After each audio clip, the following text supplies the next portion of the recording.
Boston College and Notre Dame, the only two Catholic universities that play football bowl subdivision football. Been playing since 1975. The series tied at 9-9, though in recent years it's been all BC. They have won 6 straight and 7 of the last 8 against the Irish. Boston College won the toss. They deferred to the second half, so they'll kick off and Notre Dame will receive to get today's contest underway. Ryan Quigley is set to kick it off for the Eagles. And Theo Riddick in his little pre-kick dance. He's back there with Barry Gallup Jr. Barry Gallup Sr. is Director of Football Operations at Boston College. So Quigley ready to get our game underway.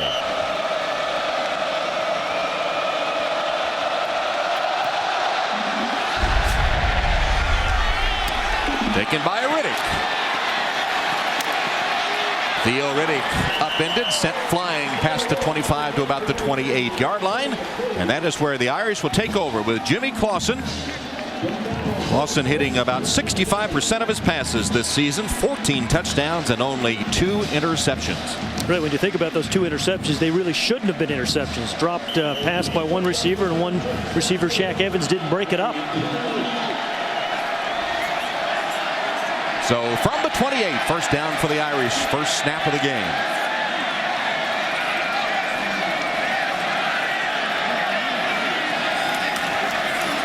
And a handoff to Armando Allen. Allen breaking free at the line of scrimmage and slipped and fell at the 40-yard line, but did get 11 yards and a Notre Dame first down. Okay, this is what Charlie Weiss said to us yesterday. Hey, we're going to run, dink the ball in the passing game. In the very first play, big hole for Armando Allen. I think we saw a lot of slipping and sliding last week by both teams, Notre Dame and USC.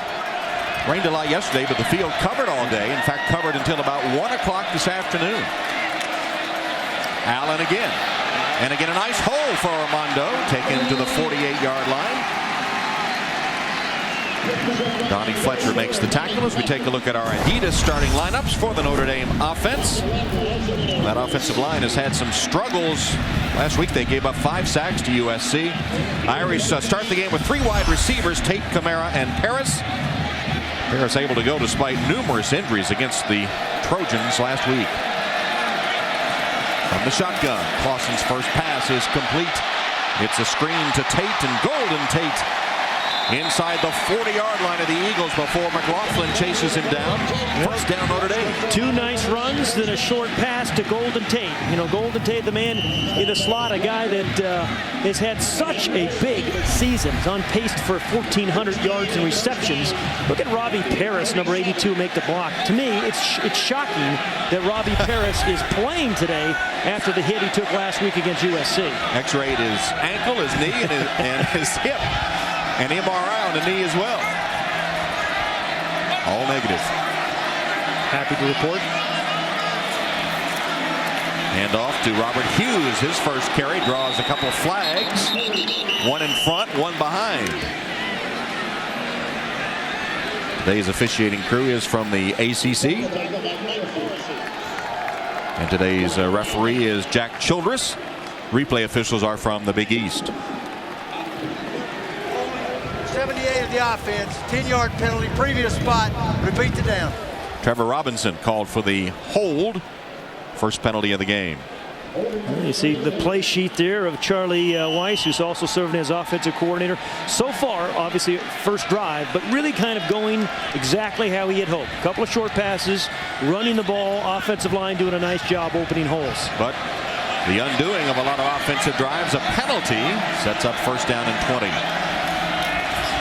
Play action fake, and Clausen's pass is caught. Duval Kamara. Nice tackle in space by Donnie Fletcher and Mike Morrissey. And our Adidas starting lineups for the BC defense with a capable front 4. Ramsey has 2 sacks.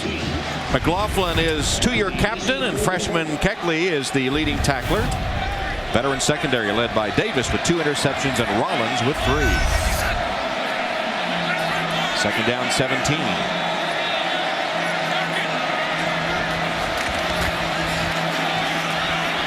Handoff is to Hughes. Robert Hughes stopped short of the original line of scrimmage. Going to be 3rd and long for the Irish. Yeah, and this is one of those downs we said it just a few moments ago at the top. I mean, Boston College plays defense very soft. That's been their plan the last 2 times they faced Jimmy Clausen. They've done a real nice job of forcing you to dink it short and breaking a tackle, but it makes it really hard on 3rd and 15. Bill McGovern, the defensive coordinator, said we must take away the big play that Notre Dame's had all year in the passing game. John Goodman, Golden Tate, and Robbie Toma are in the game at receiver. 4 wide receivers. 3rd and long. Clausen chased from the pocket. Remember, he has that turf toe injury. Throws on the run and finds man. It's Golden Tate.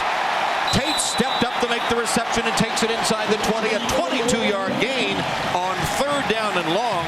The freshman linebacker, Luke Kuechly, finally chased him down. Tom, it's amazing that when the play started out, they had 3 defenders on Golden Tate. Golden Tate, here's the three defenders. Now watch how they're just going to, really bracket Golden Tate. But when Jimmy Clausen breaks the pocket, then he comes open. First down, Notre Dame, as a result of that play. On the 19-yard line of Boston College. Big 3rd down conversion. Here's Robert Hughes. Good stuff. He got a yard or 2 at most. There's Nick Rossi, I think, number 64, who just kind of stopped him. Let's go back to Golden Tate's route on that last play. Just had a sensational year thus far, but, you can cover him with 1 guy, 2 guys, sometimes even 3 guys, and he can still find a way to get open. And even though he pulled up and came back to the ball short of the first down, his running ability, which we've seen numerous times, enabled him to get the first. Just so hard to tackle. I mean, just had an amazing year, almost 100 yards rushing on top of all those receiving yards. No gain on that first down play. 2nd and 10. Clausen pumps once, goes to the end zone. Jump ball, and Robbie Paris unable to come up with it as he was defended by Fletcher, who's been busy here early for the Eagles. I'll tell you, Donnie Fletcher, number 4, did a good job of staying with Robbie Paris because it was one of those pump fakes. They were faking to the slot man, that little pass they had run to Golden Tate a moment earlier. Fletcher didn't bite on that, stays right with Paris. Boy, this is what Jimmy Clausen has done exceedingly well, is throw the deep ball beautifully. If Paris doesn't catch it, the defender's not going to catch it. Paris had a chance at that one, but couldn't hold on. Now 3rd down and 10. Opening drive of the game. Clausen scrambling to buy some time and then throws incomplete, intended for Kyle Rudolph. Knocked down and incomplete. Good defense by Wes Davis. I tell you, Wes Davis did a great job coming over the top late to get this. Watch it again, the coverage on the tight end Rudolph and 23 Golden Tate. That's what you have to have your free safety like Wes Davis do. You can be open, but when the ball gets there, you've got to make up some ground, and Davis did. 37-yard field goal attempt by Nick Tosh. He's hit 10 in a row.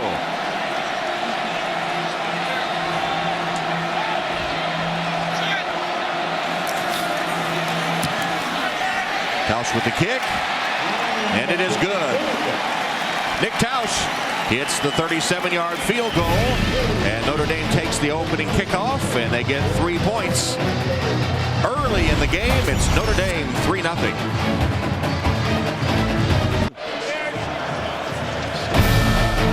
Notre Dame football is brought to you by Sprint, the Now Network. By Coca-Cola Zero, real Coke taste and 0 calories. By Geico, 15 minutes could save you 15% or more on car insurance. And by U.S. Bank. Since 1863, the dreams of millions have taken off with us. U.S. Bank. Tom Hammond, Pat Hayden, Alex Flanagan, Notre Dame Stadium. The Irish take the opening kickoff, get a field goal. And now David Ruffer is ready to kick off for the Irish. Gauze is deep for Boston College.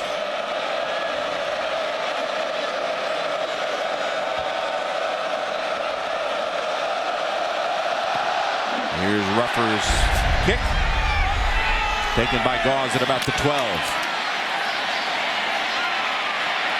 And Gauze somersaulted to the turf at about the 30-yard line. DeLeon Gauze who normally wears number 9, wearing number 6 this week in honor of Jasper Howard, the UConn football player who was tragically stabbed to death last week. He had played against him in the Miami area when they were in high school.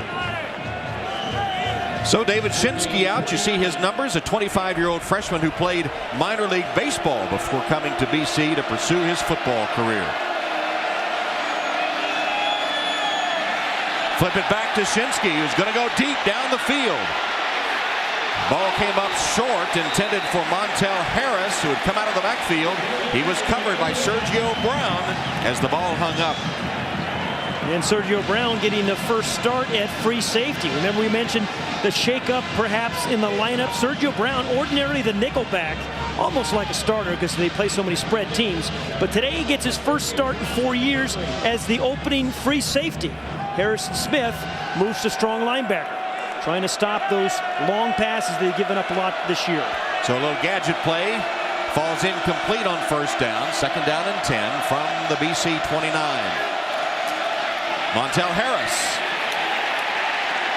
only got a couple of yards as the Irish appeared ready for the star of last week's game. Brian Smith the first to hit him as we look at our Adidas starting lineups for the BC offense. And of course, this is a school known for offensive linemen. This group led by 5th-year senior Matt Tennant, a 3-year starter at center. And Harris, of course, had that record-breaking game a week ago. Gunnell is the top receiver. Okay, that right guard, Thomas Claiborne, had a terrific game last week, too. And the officials run in, and there is a timeout taken by Boston College. So the Eagles take a timeout, facing a 3rd down and 7. We come back to Notre Dame Stadium. Irish up 3-0.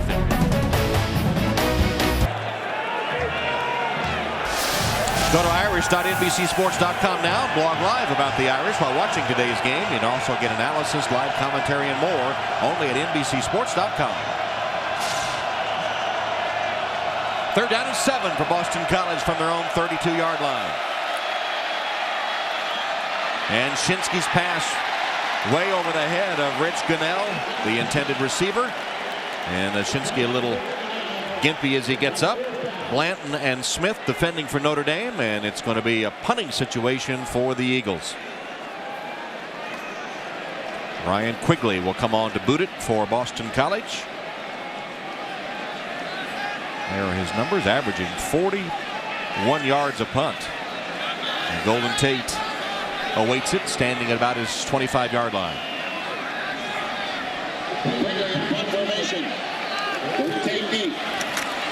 Quigley boots it downfield, low kick. It's going to bounce and take a great BC bounce.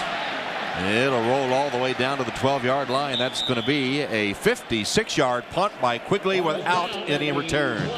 Tom, this is a BC team 5-2 on the year, but it's been really kind of 2 different types of teams. One on the road, one at home. They've been terrific at home, as you can see, 5-0, but have not played well on the road. They've played miserably in losses at Clemson and Virginia Tech. And you see the turnovers there as well. So that they've got to get that turned around for Coach Spaziani. The guy who's perfect for this job at Boston College. Don't you think? Yeah, Players absolutely. love him. Absolutely. Waited 13 years for the opportunity. A little screen pass set up to Robbie Paris. He'll be chased out of bounds at about the 9-yard line, just short of the 10 by Gauze. Hey, Robbie Paris had a career game last week. Not only did he survive that 4th quarter hit, had 9 catches. Remember that 4th and 10 catch late in the game, Tom? Robbie Paris just has that kind of ability to make sure he gets past the first down markers. He looks like he's shaking up a little bit. Yep. Spot the ball at the 15-yard line, 2nd down.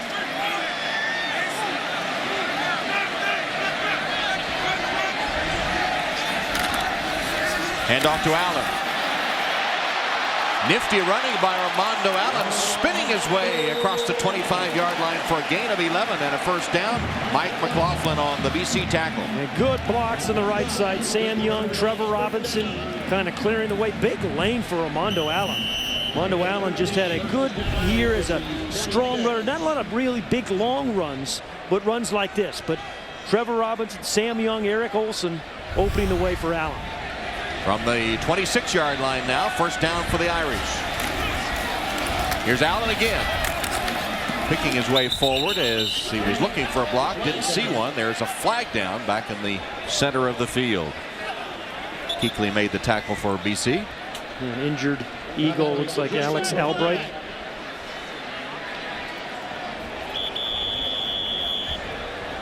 Penalty against Notre Dame. They had a penalty on their first drive, then converted a 3rd and long, but eventually settled for the field goal. Alex Albright, the junior from Cincinnati.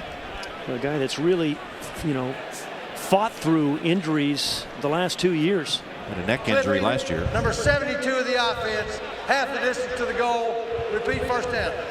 Paul Duncan is the guilty party for the Irish.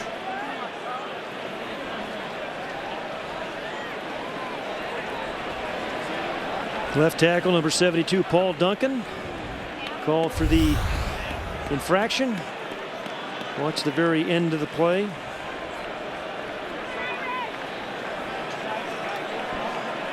And Albright goes down, and that's a significant, another significant penalty for Charlie Weis. Holding penalty earlier. So first down and 21 now as the ball is put back at the 15-yard line as Albright has helped to the Boston College bench. It's been a good screen team when they've run them. I'm talking about Notre Dame. When they've run screens, they've been pretty effective at that. And soft coverage once again by Boston College. Clausen whips it, and it's incomplete.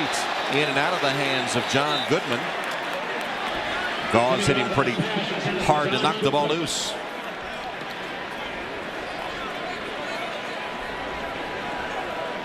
And our first down line brought to you by Xerox.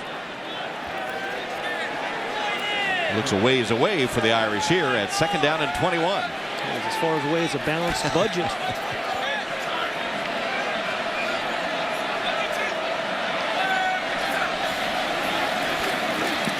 Clausen under pressure. And from his own end zone has to throw it away. They'll get back to the line of scrimmage, otherwise at the safety. I think they're going to call a safety on that. There's the flag. Remember, outside the tackle box, it's got to get to the line of scrimmage. Come back to the line of scrimmage. I don't think it did. Even though the passer was outside the tackle box, the ball did not land beyond the neutral zone. We had intentional grounding. The result of the play is a safety. So a safety on intentional grounding in the end zone. That's the right call. I mean, Jimmy Clausen did a great job of getting rid of the ball this year under duress, but you can't do it in the end zone. And Jim Ramella, the man who made the play for the BC defense. Yeah, Jim Ramella did a great job of running right through Sam Young. Outside the tackle box, the ball was about on the 25-yard line. Didn't get the ball back to the line of scrimmage. So this is the right call by the referee. So intentional grounding in the end zone results in a safety. 2 points for Boston College. And now a free kick for Notre Dame. And Boston College will turn around and get great field position. And that's the guy who calls it, Jim Ramella. He's played 4 years at Boston College and played a lot of good football downs for the Eagles. So on the road, that is the first points in the first half for Boston College, and it comes on a defensive play, a safety, as Jim Ramella was bearing down on Jimmy Clausen. Ramella with 7 career sacks and made that play happen for the Eagles. Just a really determined pass rush by Ramella through Sam Young. Yeah, the Irish have given up 12 sacks the last 3 games. They had a little bit of difficulty protecting Jimmy Clausen these last 3 weeks or last 3 games. So on the free kick, it is going to be Ben Turk to punt it with Gunnell and Harris deep for Boston College. So Turk to punt. And not a good one. Yeah, Shaker-Rooney. Fair catch called, not made, but the Eagles able to fall on it. James McCluskey. So great field position for the Boston College Eagles, who with the safety have made it a 1-point game.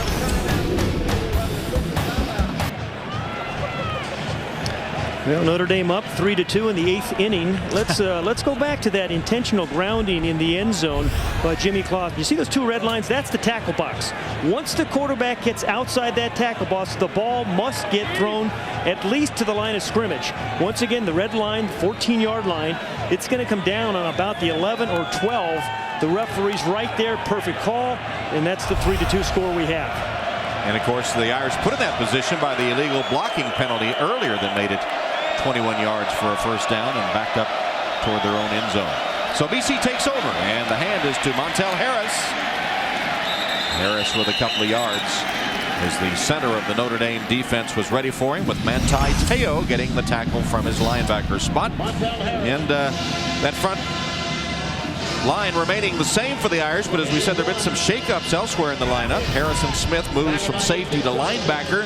That's where he played last year. Te'o, the touted freshman, made that play.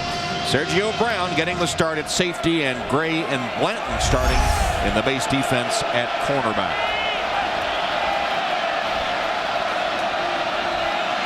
Shinsky's pass in traffic and batted away, intended for Anderson.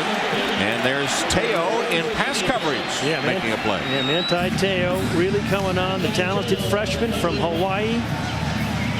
4,327 miles and about 50 degrees from home is number 5. Yeah, it could have been called pass interference on Te'o. Looked like he had his hands on him early. Got away with one there on 3rd down and 8 now. Check the temperature in Honolulu, 87 today, Tom. Why would you do that? Well, just for Manti. Yeah, but it makes the rest of us hurt. 3 wide receiver formation. Shinsky's in the shotgun. Good protection, then hit as he released, but he got it on the money, and it's caught by Larman. Yeah, Colin Larman's had a terrific year for the Eagles in the big play passes. I mean, averaging 22 yards a catch. You know, a guy that's just beginning to develop it. Sophomore, you see how big he is, 6'3", 200 pounds. Good corner out. Sergio Brown can't quite get there. And a nice throw by Shinsky. As you mentioned, the 25-year-old freshman. This is the 3rd true freshman that the Irish have faced this year, Tom, and they haven't done too well against the other 2. Lost the other 2. That pass by Shinsky, good for 23 yards. First down BC, 34-yard line of the Irish. Harris fumbled the ball. Looked like the Eagles able to fall on it. Yeah, that's amazing. Coming in today's game, Montel Harris had 356 touches without losing a fumble. Now that's not a lost fumble either, right? But 356, Tom, just amazing. There's Harrison Smith now playing Sam linebacker, who caused the fumble. Put his helmet right on the football. Yeah, so maybe he's better suited, Tom, playing close to the line of scrimmage as he did all of last year rather than at free safety. Just as we mentioned, entering today, 356 touches. That's runs and catches. That's amazing. That's ball security. They lost about a half yard, officially 2nd and 10. Shinsky's pass deflected and then through the hands of Brown and incomplete. Sergio Brown, I tell you, there's some adjustment. Harrison Smith playing strong safety. Sergio Brown playing free safety. They just look a little bit better on defense, a little quicker. This one could have been intercepted easily. Yeah, he might have expected it to get tipped. It wasn't. He just dropped it. It wasn't. I thought it was tipped, but it's then right through the hands of Sergio Brown. So 3rd down and 10. Shinsky from the gun. Steps up. Looks for Gunnell, who collided with Gary Gray. Or was Larman, I guess, and not Gunnell. Colliding with Gary Gray, incidental contact, and the ball sails incomplete. Yeah, when the official said it was not catchable, too, which I think was the right call over his head, so they couldn't call pass interference. Here's their big play receiver, Gunnell. Gary Gray playing tighter coverage. Well, he was open there, though, right? Yep. Over his head. Not catchable. So 4th down, and Ryan Quigley is on to punt. Golden Tate standing at the 10. Just can't punt this into the end zone. Give him a free 20 yards, right? Do a little pooch punt here if you can. Quigley trying to do a boot. Well, that's nice. Good coverage. And in fact, he had the English on it to send it out of bounds at about the 8-yard line. That's a 26-yard punt and a good one. but to pin the Irish deep, it's a one-point game. 3-2 Notre Dame. 3-2 Irish. Notre Dame football presented by Sprint. You see some of the divots on the soft field today. And Kentucky bluegrass being chewed up after lots of rain, even though the field was covered. And the Irish take over from the Wildcat formation here. Armando Allen using his blockers. And Armando, another nice run. He's out short of the 25-yard line. Gauze chases him down there, but they go to the Wildcat deep in their own territory, and it's good for 14. Yeah, using his blockers, one of them being the man in motion, Golden Tate. And then Paul Duncan, Chris Stewart on the left side. Again, I tell you, there is just a huge hole. Armando Allen has had the larger holes this game than we've seen all season long to run through. Worked last time, so let's do it again. Wildcat formation once more for the Irish. Armando Allen takes the handoff to Tate, keeps it, and this time is stuffed for a loss on the play. We've talked to a lot of defensive coordinators around the country about the Wildcat offense, and unless that guy can throw it, it's really not much more than a single wing off tackle play. But if you could get a guy that can really throw it from that position, then you got something different. Well, Armando Allen did throw a 5-yard touchdown pass from the Wildcat formation as an injured Notre Dame player, Bobby Berger. And speaking of injuries, Alex Albright, who was shaken up for Boston College, is back on the field and made that play at the stop of Allen. There's Michael Floyd. On the same topic of injuries, Michael Floyd in uniform as he was a week ago, not yet cleared to play, but the hope of have him back for the Navy game in 2 weeks. Well, what an addition that would be. Maybe. Alex? Yeah, guys, he really wants to play. Was catching passes in pregame warmups. He has a metal plate inserted in the collarbone with screws to help it heal, but the bone has to really heal before he can get out there. Not because of the catching, but because if he falls on that shoulder again, Pat, he can re-break the collarbone quite easily. Yeah, well, we saw what happened to Sam Bradford. Yeah, absolutely. And they're hoping that not only can play from Navy on, but if they win the rest of their games, they're anticipating perhaps a BCS bowl game, and they'd love to have. I know Jimmy Clausen would love to have that guy back. Averaging what's he having? 27 yards a catch is Michael Floyd. What quarterback wouldn't? Yeah. BC took a timeout, by the way, just before the ball was about to be snapped by Notre Dame. And get live scores and news on your phone. Plus, iPhone users can watch live NBC Sports coverage of Notre Dame games. And to find out how, text the word Irish to 51515. Message and data rates apply. I mentioned it last week, but looking at the iPhone, Manti Te'o's iPhone has the weather of both South Bend and Hawaii in there. It's called multitasking? No, it's called torture. You have to read that. Anytime you look at your phone, to have to read the Hawaii weather when you've come to South Bend and he hasn't been through his first winter yet. They'll get used to it. Bundle up. No Wildcat this time. It's Clausen in the shotgun, handing to Golden Tate. Corralled in the backfield for another loss. 2 straight losses in the running game for the Irish. This was Nick Rossi that got the penetration. It's 2 times he's gotten through, Nick Rossi, and created negative plays. Good, playing the interior of that defensive line. They'll rotate about 8 different guys. Number 64 just running right through the block of Dan Wanger to make it a 3rd and 13. It's like a 3-man rush and then 8 guys in coverage. So on 3rd and 13, Clausen from the shotgun. Underneath, it goes to Toma. And Robbie Toma, the freshman from Hawaii, with his first career catch. It came from Hawaii with Manti Te'o. And it is Kuechly that makes the tackle. Freshman against freshman. But right at this is going according to plan. That soft defense. They're really playing good 1st and 2nd down defense, forcing 3rd and long, and then making Jimmy Clausen dump it in front of the chain of the 1st down markers.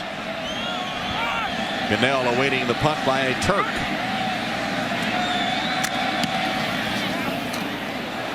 Fair catch made by Gunnell after the punt covered 33 yards. And BC takes over. But first, let's go to Jimmy Roberts in our New York studio. All right, Tom, here with a U.S. Bank Serving You snapshot. Minnesota and Ohio State at the Horseshoe. No score. Second quarter, Ohio State's Terrell Pryor looking deep, and how wide open was DeVere Posey, 62 yards, the touchdown. The Bucks go on to win big. The big difference, 1 turnover a week after committing 5. All right, Jimmy, here at Notre Dame Stadium, the Irish leading Boston College 3-2. Field goal by Notre Dame, safety by Boston College. And with 3:17 on the clock, Dave Shinsky takes over under center. Under pressure, Shinsky and a one-handed snag made by Gunnell. Rich Gunnell looked like an outfielder as he snagged that one for 15 yards in front of Sergio Brown. That's a good read by Shinsky on the blitz off the Notre Dame defense. Good throw, but a great catch by Gunnell. In the slot, number 18 on the right side of the screen. Again, Gunnell had to get it really quickly because of the pressure from the linebacker Harrison Smith. And what a catch. This is a guy that's caught 143 career catches coming in today's ball game. Shinsky to Harris. Yeah, they bottled up Harris so far. Stop shy of the 40. Frank Spaziani, the first-year head coach of the Eagles, a guy that, one of those loyal assistants, never thought he was going to get his job. Player and graduate assistant at Penn State. That was pre-mustache. Yeah, here you see it now. Assistant at Navy and then on to Virginia. Toiled and then went up to Canada. A guy that's been well respected in the coaches' ranks. Never thought he'd get his chance at the head coaching job, but he's done a nice job for the Eagles. Gene DiFilippo telling us today before the game how happy he is with Coach Spaz, as they call him, and the players love him. Boston College having another good season at 5-2. That pass intended for Gunnell comes up short. I thought it was amazing as you look at the timeline of Coach Spaziani. He was a graduate assistant for Joe Paterno in 1969, and Joe Paterno is still there. Some other scores going by. Purdue continues to play well. They've righted their ship. Georgia Tech with a big win over UVA, and West Virginia outlasting UConn. 3rd down and 8. 3rd and 7 or 8. Shinsky off the hands of his receiver. It's Gary Jarvis. And Gray, he had position on Gray, but Gray able to get a paw in there. It looked like to deflect it. Tell you one thing I'm noticing by this Notre Dame defensive backs is much closer coverage. The first few games they've played a lot of cushion, and clearly Corbin Brown has his guys playing right in the face of Boston College receivers today. Gray got a hand in there to knock it away. So Quigley is out. 56 yards inside the 20 his first punt, and 26 yards inside the 10 on his second. Quigley doing a great job today, and here's another pooch punt that goes out of bounds deep in Irish territory. What a weapon a punter like that is that can pin the opponents deep.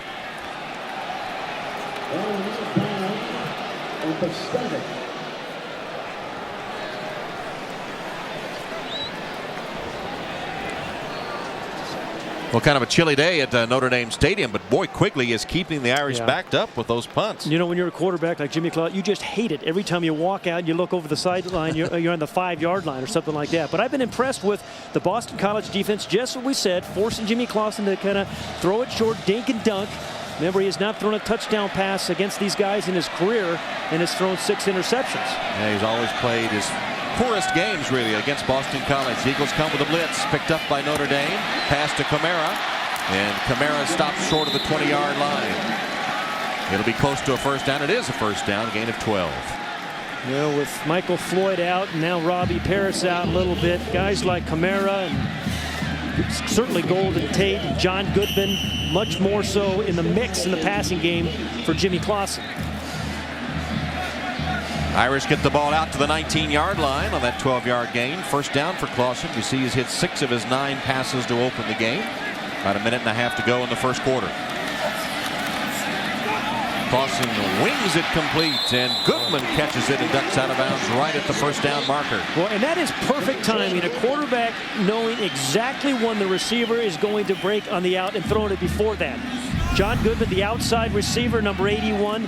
You just can't defend this, Tom, really. When you throw the ball on time on an out route, it's going to be a first down, or close to a first down every time. Second catch of the season by John Goodman, the sophomore from Fort Wayne. Hand off to Allen. Armando picks up the Irish first down. Tom, Armando Allen, as we have noted, is running much, much tougher this year, but still they haven't had a lot of explosive runs this year. 24 yards is his longest run in over 300 carries. A nice average there, over 5 yards. Clausen under center on first down. Real soft coverage down here at the bottom.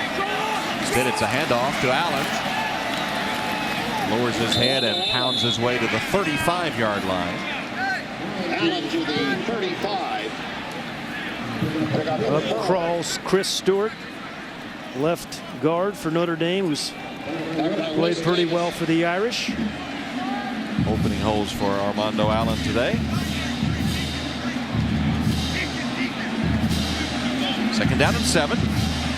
Allen 8 carries for 56 yards. That's averaging 7 a carry. Good math, Tom.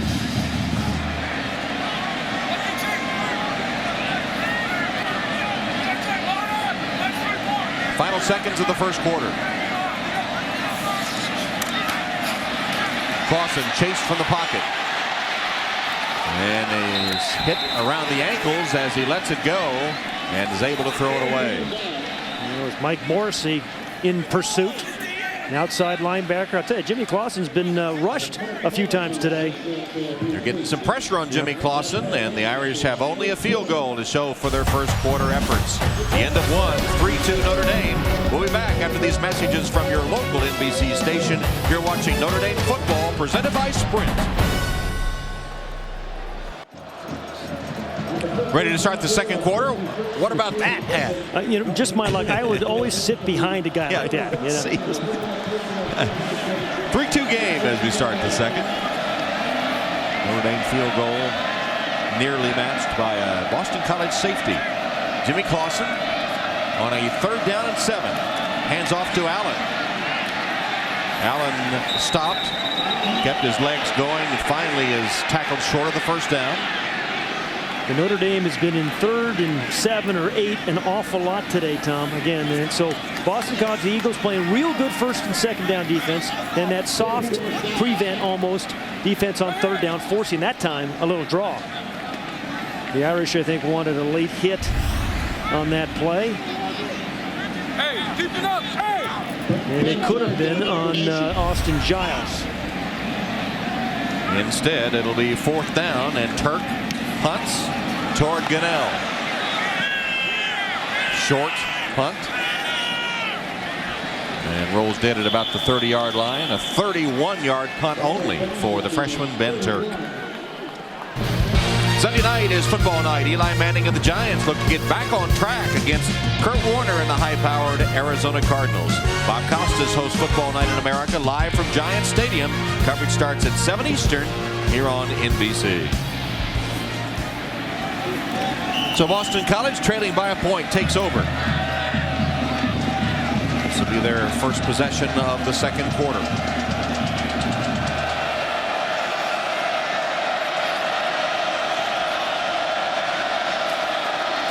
Hand off to Montel Harris. They've already stuffed Montel Harris, a guy who had 264 rushing yards last week. Nowhere to go. Got Notre Dame's attention. Yeah, absolutely. It would get anybody's attention. They've been able to stop him. Dave Shinsky, we mentioned the 25-year-old freshman, true freshman quarterback. Guy who spent 7 years in professional baseball. Just really, hasn't really played this position for 7 years. Really just beginning to get back in the feel and the groove of playing QB. And Harris really bottled up. 5 rushes, 9 yards for Montel Harris. So Shinsky to the air with a bubble screen to Gunnell. And that only gets him a few yards, and a flag comes flying. Robert Blanton made the Notre Dame play.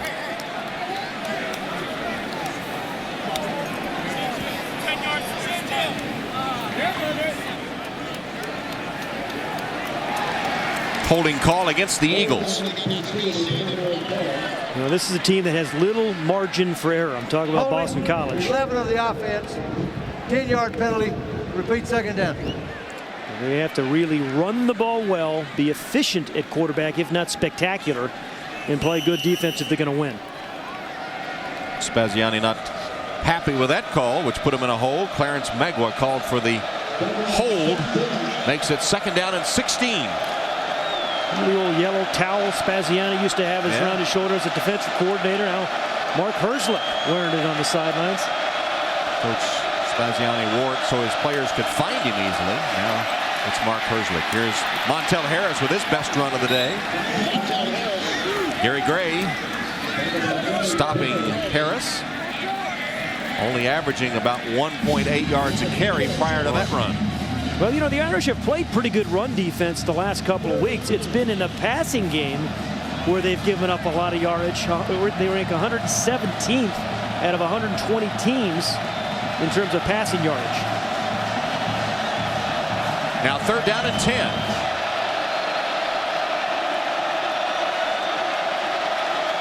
Shinsky from the shotgun. Steps up and delivers in traffic. What a catch by Gunnell. Yeah, Rich Gunnell's made two terrific catches in this first half because he was covered. Not by one, Tom, as you said, double covered.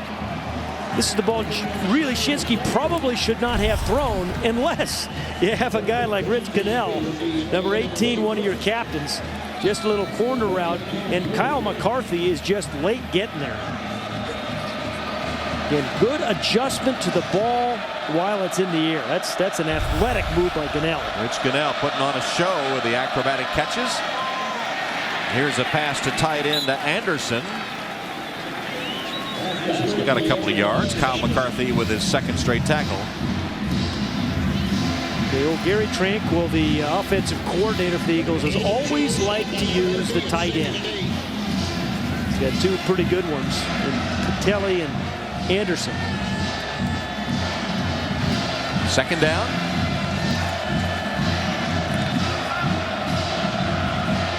There's Gary Tranquil. The 45 years in coaching has been Gary Tranquil. With some of the great names all time. Fumble. Still loose. It looks like Notre Dame has it. Well, we were bad luck, Tom. We said all those touches without a lost fumble, and Ethan Johnson, number 9, makes the recovery for the Irish. Just when the Eagles had something going offensively after a terrific catch by Gunnell.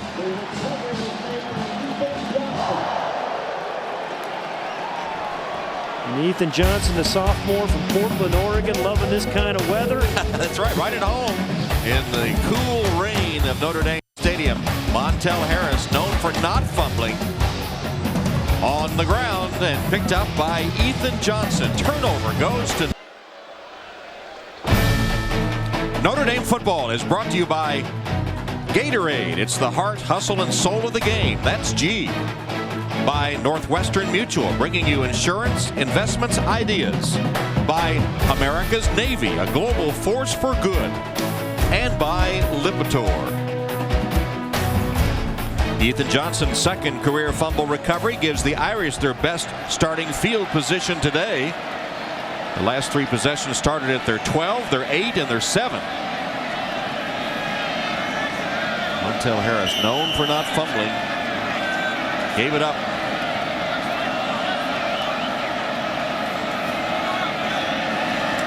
First down, Clausen to pass, and a crossing route, good to Goodwin.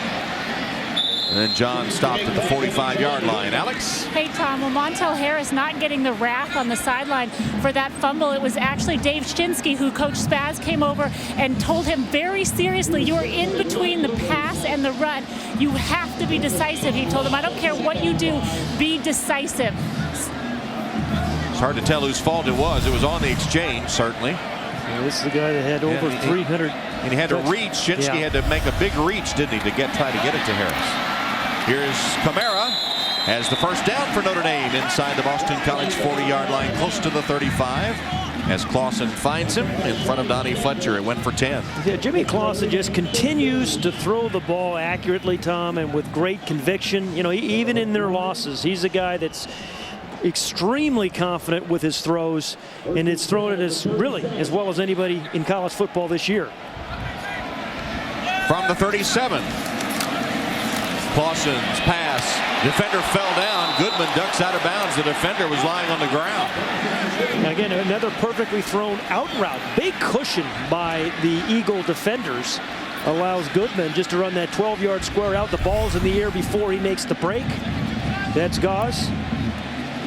Another slip by a defensive back. Usually the offensive player has the advantage knowing where he's going. If Goodman had turned up, though, he might have been able to get more out of it. His third catch of the day. Chunk of the turf gone. Now second down and 3. Clausen swings it to Hughes, who promptly drops it. Very promptly, right? Yeah. It's no chance of catching that and going. Robert Hughes, who's had some good, tough runs inside this year for the Irish. Actually, their longest run of 37 yards. As we said, they've been really dynamic in the passing game, but not so much in that running game. No real explosive runs this season. Third down and 3. Shotgun Clausen. And whistles sound. Charlie Weiss told Golden Tate to call timeout. So timeout Notre Dame, their first timeout of this first half with 10:03 left in the second quarter. Notre Dame driving, leading 3-2.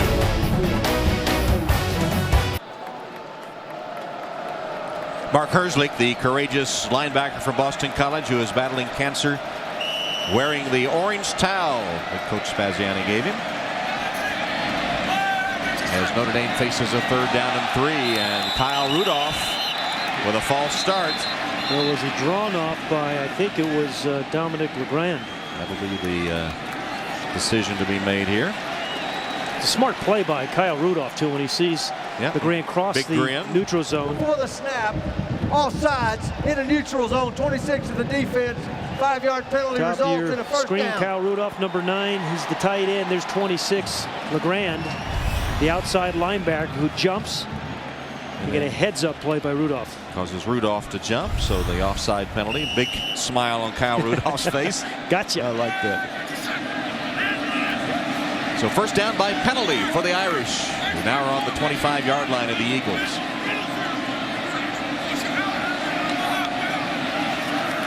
Blitz comes from Boston College, and Clausen finds a wide-open Camara.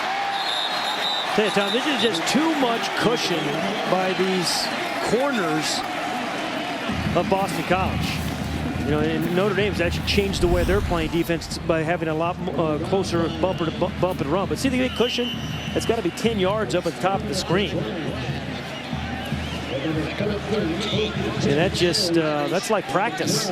Free catch, and then Camara able to run it the rest of the way for the first down. Ball at the 13-yard line. First down run by Robert Hughes. Hughes banged to the turf inside the 10 by Roderick Rollins. Robert Hughes, almost 240 pounds of him. Getting his opportunities, was switched to fullback for a while this year, but it looks like he feels much more comfortable as a running back. That's where he'll be, lined up in the tailback spot on second down and 7. Clausen under center.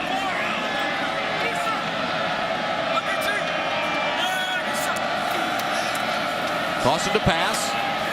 Looks left, right, left again, and drills it, and it's incomplete, intended for Golden Tate. Okay, DeLeon Goss made a great play. I thought he picked it off. But when Jimmy Clausen has that much time, any quarterback, you're going to find somebody in the end zone, Tom. What?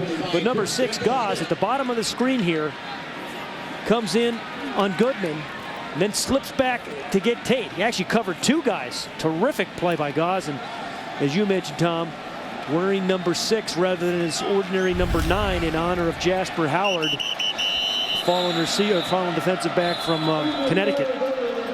Yeah, they're going to look and see if he picked that one off. It looked like it to me. So the play is under review. Coaches were saying to us this week about Gauze that he's really competitive when the ball's in the air. And Tom, he was really covering 2 guys that time. Yeah, he did a great job. He peeled back to. Yeah, he had Goodman, then he had Tate. Yeah, ball's on the ground. Yeah, so incomplete. Yeah. Good replay. Replay officials Dominic Lombardo and Donald George from the Big East. But nonetheless, still a good play by Gauze. Yeah. After further review, the call on the field has been confirmed. Incomplete pass. Well, you know, after Jimmy Clausen in the first quarter was under a considerable duress from Boston College. He had a lot of time that time to try to get the ball to Golden Tate. So it'll be 3rd down now with the ball just inside the 10. 3rd down and 8.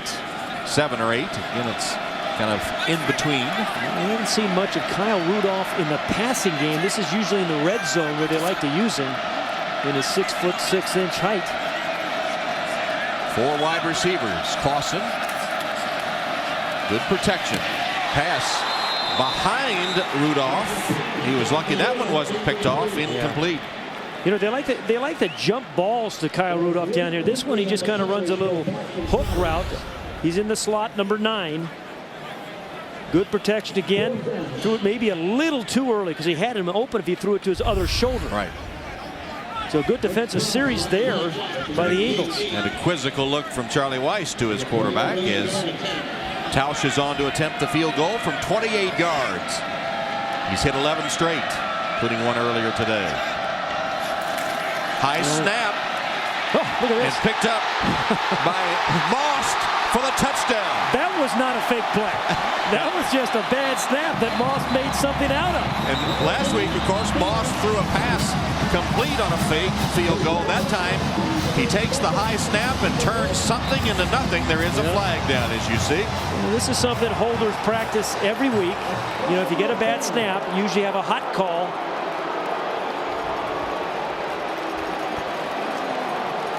I think it was a call play. Holding 73 of the offense, 10-yard penalty, repeat 4th down.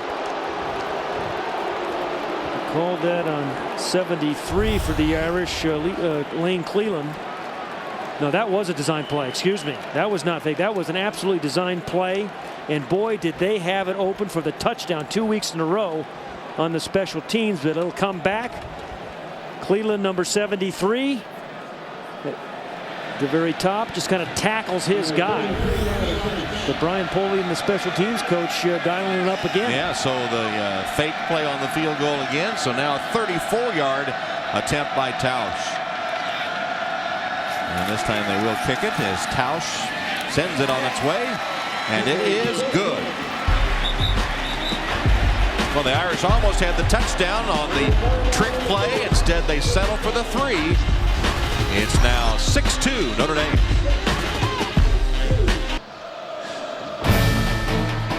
Notre Dame football is brought to you by Ink, the new business card from Chase. Make your mark with Ink. Go to chase.com/ink.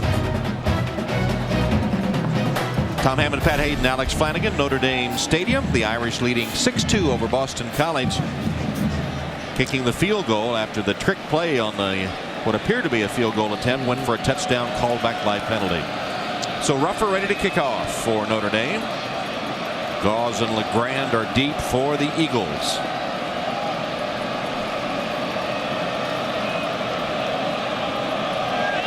Nice drive that last time by Notre Dame, but having a settle for the field goal, couldn't punch it in, and then had the apparently successful fake touchdown called back. Fake field goal for the touchdown. So Ruffer sends it on its way, and it will be fielded at the 5-yard line by Gauze. Had a little seam for a moment. It closed up after he crossed the 30-yard line to the 32, where he stopped by Leonard Gordon on special teams. Hey, Tom, let's go back and look at that beautifully designed fake field goal and watch the hole that opens up for Moust. Again, he's faking it there. He gets a great block by Duncan. Right through here, it is huge. But you see number 73 on the right of the screen. There's the takedown by Cleland, and Charlie Weiss was not happy with him. Those are things you scout, you practice all week, and you take away a touchdown. beautifully scouted and designed. So first down, play action fake, and Shinsky across the middle wide open. The catch made by Gunnell. His third reception of the game, and he has it into Irish territory for a gain of 23 yards. You know, some guys just have a knack for getting open, and Rich Gunnell is one of those guys. You know, over and over again, this number 18, this time a little crossing route. And these are the kind of big chunks in passing yardage that the Irish have been giving up this year that they thought perhaps by changing the defensive lineup they might prevent. Fourth catch for Gunnell as Jamoris Slaughter chased him out of bounds. Slaughter getting some playing time in the secondary for the Irish. From the 44 of Notre Dame. Harris stopped for a loss. Manti Te'o wrapped him up in the backfield. So now a ways to go for Boston College. Our first down line brought to you by Xerox. Injured Eagle on the field. Might be Harris.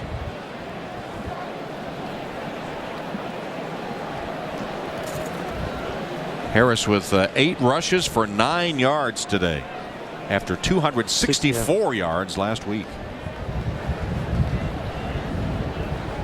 Plus he fumbled a ball on the exchange with Shinsky. And Te'o, number 5, coming off there on the right. Gets a helmet in the ribs and gets twisted by John Ryan.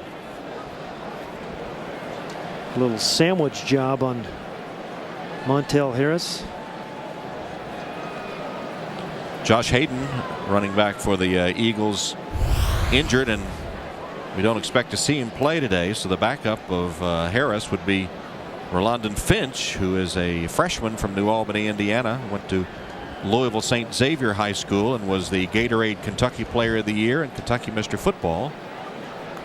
So a true freshman, we expect, will come in to replace Harris.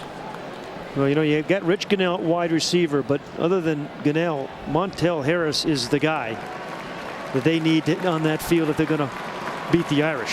Harris able to trot off the field. That's a good sign for Eagle fans.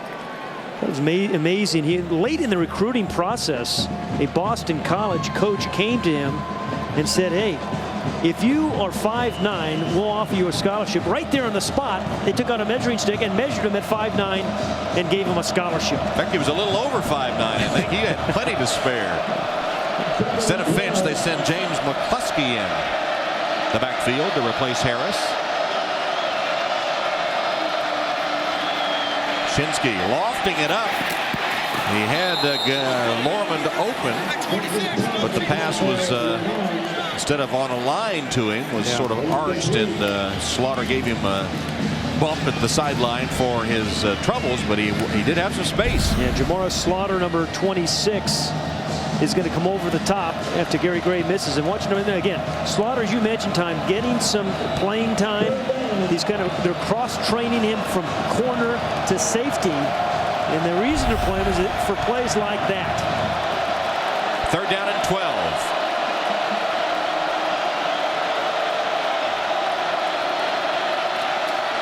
Shinsky stands in the pocket across the middle to the tight end, and it is good for the first down to Pantelli. 22 yards.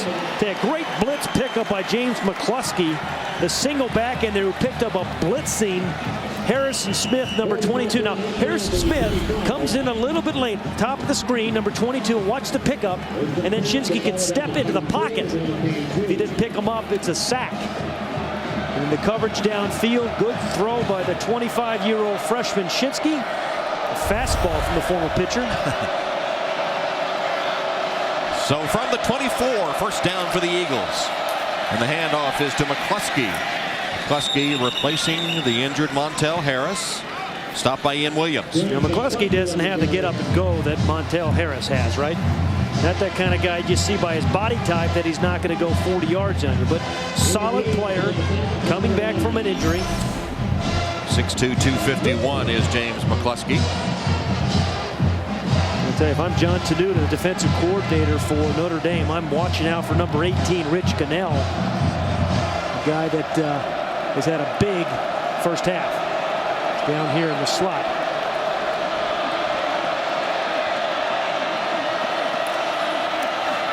Shinsky Has a man open, and it's caught.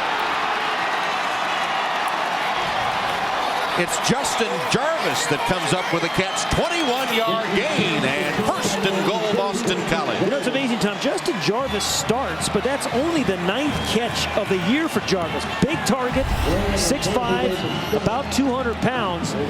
Tight throw here for Shinsky. Gets it over Gary Gray, in between him and Kyle McCarthy. So it's pretty good coverage, but a terrific throw. And then the catch by Jarvis. Montel Harris back in for Boston College. Shinsky's hit 6 of his last 7. Harris dodging would-be tacklers at the line of scrimmage, gets it close to the goal line. He slipped a little bit at the start of that run, did Montel Harris.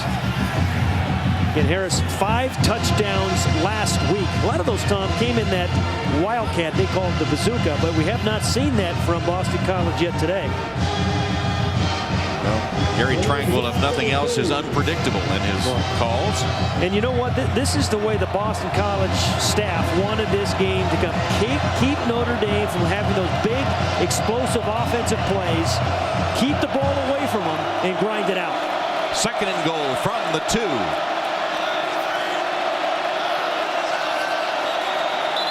Movement up front. Now that's a big penalty because you go from a running down False right start, 66 of the offense. So 5-yard Rich penalty, Lapham, still the second right down. tackle, false start, a costly 5-yard penalty. Put it back to the 7-yard line and make it second down and goal from that point. Right tackle number 66. Well, he was going on 1 and the center was going on 2.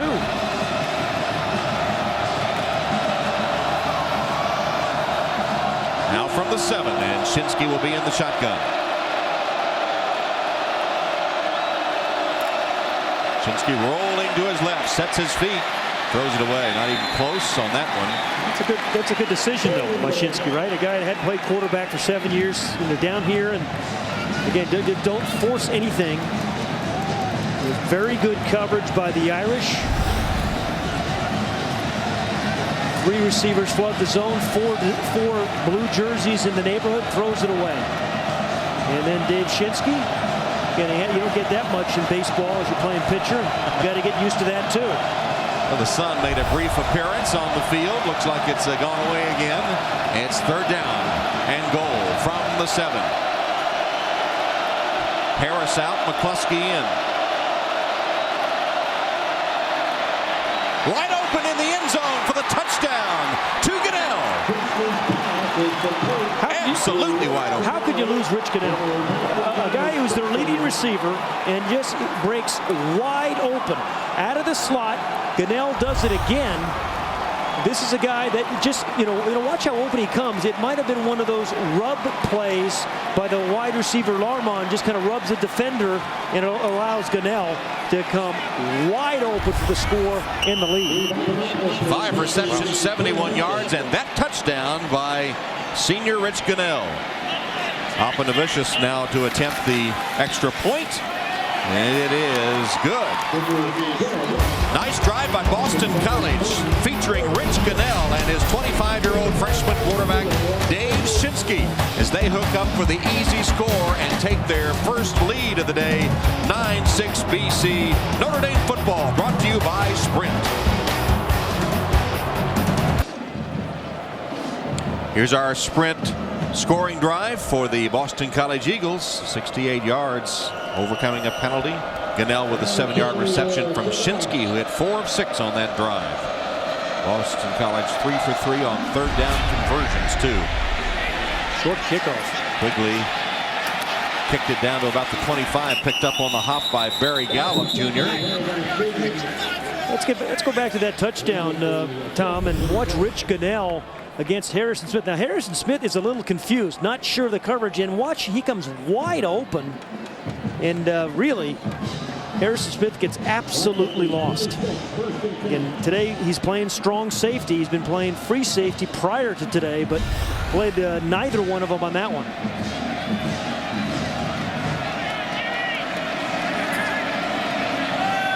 From the 25-yard line, Clausen on first down has the completion to Tate. When you Golden Tate blasted out of bounds short of the first down. If I'm Jimmy Clausen, Tom, anytime you get in trouble, you throw the ball to number 23. And as we've seen today, even when he's triple covered, somehow he slips open. He's a great receiver and maybe as good a runner after he catches the ball. And as I said, he's on pace to have an unbelievable year, over 1,400 yards if you kind of extrapolate what he did the first part of the season. 719 in the first half. Ticking down towards 4 minutes in the first half. Clausen again, nobody close to Toma. And Robbie Toma with his second career catch. Fletcher tackles him immediately, but it's a first down for the Irish on a gain of 8. Boy, when you have a quarterback with the strength in his arm of Jimmy Clausen, you can spread him wide and still throw these kind of routes. Most defensive backs just assume you're going to run inside routes and not run square routes because the quarterback can't get to the ball. But Clausen's arm is healthy and strong. Clausen trying to drive down for a touchdown before halftime. He seems to relish these kind of moments, doesn't he? Does. Again, has his man Tate. And Golden crosses the 45-yard line. The thing about Golden, he's just so strong. He takes some hits and just kind of bounces right back up every time. Hands of Van Cliburn just never loses the ball when it's thrown his way. Well, they may be that sensitive as Van Cliburn. I think they're a lot stronger than Van. Indeed. Here's the injured Eagle. Oh, there's Mike McLaughlin, their captain middle linebacker.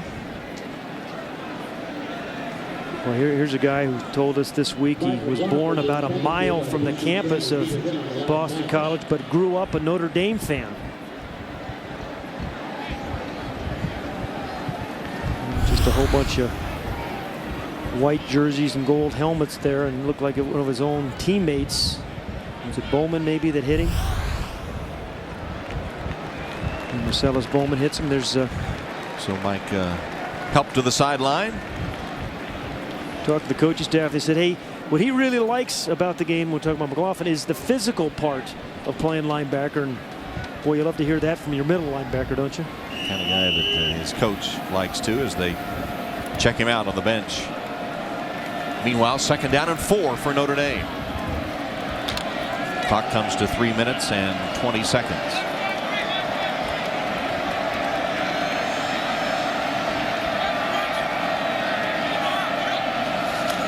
Clausen will hand it to Allen. And Armando, what a defensive play made by Roderick Rollins, who fought off a blocker and wrapped up Allen. You're right, Tom. That's what we're talking about. He's a cornerback, not a linebacker. Plays corner. And, you know, you have to guard Golden Tate one play and then come up and make a tackle on the next one and tackle Armando Allen. Watch number 20 just fight off the block of Kamara and forces this 3rd and 3. It's a good play by Rollins. From the shotgun. Clausen looks one way, turns the other. Now he's going to run with it. Finds a big seam up the middle. Hit hard, stretches out. Yeah, I didn't Michael Morrissey had him wrapped up. Did he stretch far enough for the first down? It looked like he did. Yeah, it looked like he did. Heads up play by Jimmy Clausen. It's where the ball is when his knee touches. And after the spot of the ball, they'll measure. Well, he doesn't. Would I age myself if I said he didn't look like Hugh McElhaney running? Yes, you would age yourself. But he did get that stretch out to, I think, get the first. You see the yellow line, which is unofficial. Well, the change will be official, and we'll see. And it will be a first down. Good play by Jimmy Clausen. Kept the drive going. And it's almost like a timeout, see, because the whole time that they were measuring, he's over there talking to Charlie Weiss, and so you get to preserve a timeout as well. Yeah, there's the reach and the grab. As you said, it's where the ball is when his knee goes down. I haven't seen much yet of Kyle Rudolph, who's ordinarily a pretty big threat, but wasn't last week, hasn't been today. From the BC 49, first down Irish, 2 minutes to go in the half. Good look at that real soft coverage. Taking advantage of it by throwing underneath to Kamara. Can't get away, though. Sure tackle made after a short gain on the play. That was Marcellus Bowman that wrapped up Kamara. He's a little slow getting up. Look how, the big cushion there, but watch them rally after the ball is thrown. 7 guys in coverage, and then a real good play by Goss making the tackle with some help from Bowman. So Kamara injured on the play, and the Irish getting a little thin at receiver. Yeah, you're right. Kamara injured here. Robbie Paris hasn't played since we saw him in the first series.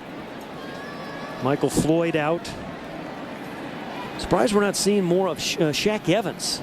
You know, a guy that highly recruited out of Los Angeles, true freshman. Played early in the year, but I don't think, did we see him last week at all against USC? I don't think so. We've seen Robbie Toma today, who's made a couple of catches. Yeah. And Goodman has 3 as Kamara able to trot off the field. And coming up, it'll be the U.S. Bank Notre Dame halftime report. Jimmy Roberts in New York with all the scores and highlights from the top 25. Peter King and Mike Florio will join Jimmy with the latest NFL news and take a look at the Sunday night football game between the Cards and the Giants. Well, 142 timeouts remaining for Notre Dame. Should be plenty of time.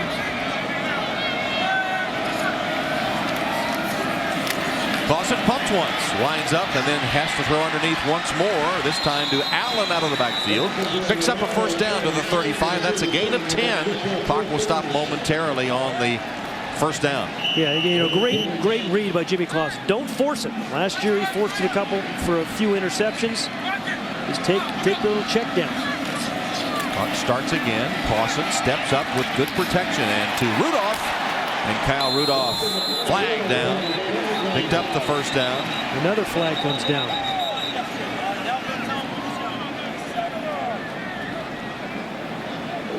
Jimmy getting right in the face of Austin Giles. You like this? What he heard?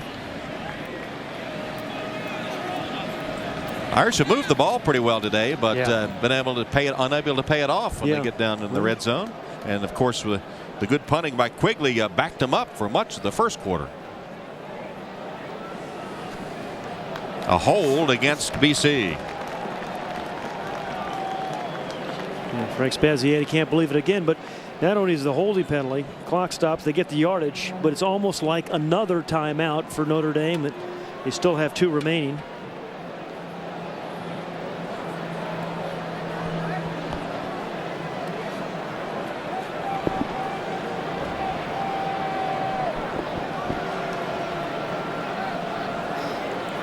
Still waiting. Holding 86 on the defense. That penalty is declined. The result of the play is a first down. Jim Ramella for the hold. We don't see that much on defensive linemen. Right. They sometimes see it a back out of the backfield. They hold. Rudolph had the first down, so with 1:05 now on the clock. Well, again, watch out for Golden Tate. Clausen.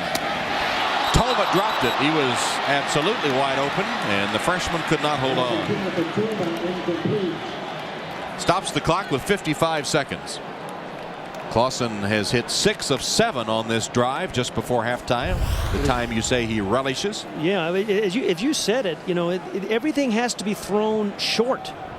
And that's what makes it very, very difficult to throw the ball into the end zone for touchdowns against this Boston College defense.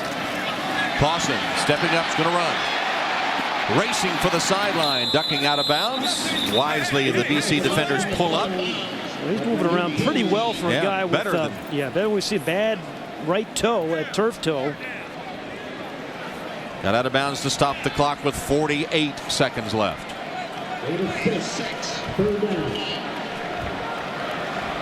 Clausen gallops for a gain of 6, setting up a 3rd down and 4.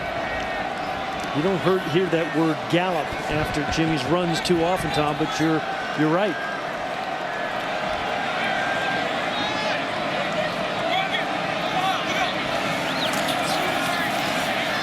Put some steam on it, a little high, but caught by Tate, and he manages to get out of bounds. Golden Tate once again, I think it was a couple weeks or maybe last week, see Golden Tate catch the ball and then keep it away from the defender with those really strong hands.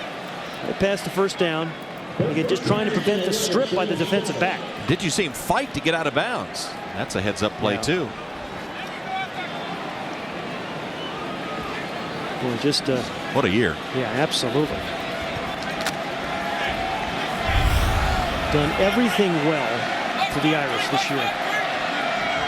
1st and 10 at the 11. They can make a first down without scoring, but the clock shows 43 seconds.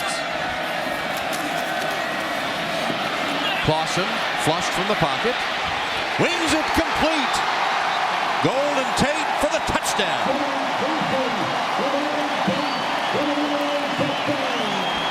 Jimmy Clausen moving around the pocket, keeping his eyes downfield. That's probably been the biggest difference this year, Tom, that we've seen from Jimmy Clausen.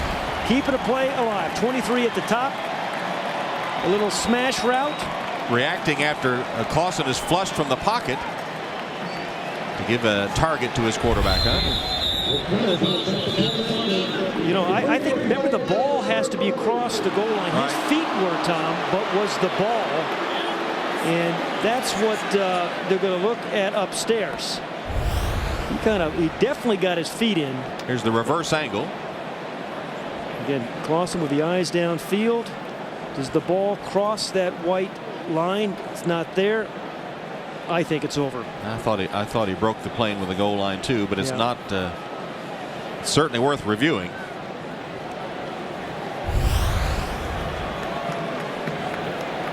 After further review, the call on the field stands. The ball broke the plane of the goal line. Touchdown. So the call stands as the Irish get their first touchdown of the day. A Clausen pass to Tate for Golden Tate, his 7th receiving touchdown of the season. And Jimmy Clausen now with 15 touchdown passes. Clausen hit 8 of 9 on that drive. His only miss was a drop pass. Tausch and the extra point, which is good. Hey, Tom, so you want to be a quarterback of the Irish? Well, sometimes you got to direct a little traffic, as Jimmy Clausen did right there. And again, as we've said, done a great job of keeping his eyes downfield as he moves around in the pocket. It was supposed to be a quick throw, not there, telling guys to move around, and then has just enough mobility and the arm strength to get the ball to Golden Tate for the touch. And Tate, you know, when he saw that his quarterback had to come out of the pocket, he moved around to find an open spot where his guy can get him the ball. Yeah, didn't run away from him, he ran to him. And boy, does a quarterback appreciate that, and a smiling Jimmy Clausen. Seems a lot more relaxed this year, Tom. We were talking about that today. 168 yards in the first half today. Just happier about playing the position here. It's a 24/7 job being quarterback here, but that guy makes it a little bit easier, doesn't he? Golden Tate. Indeed.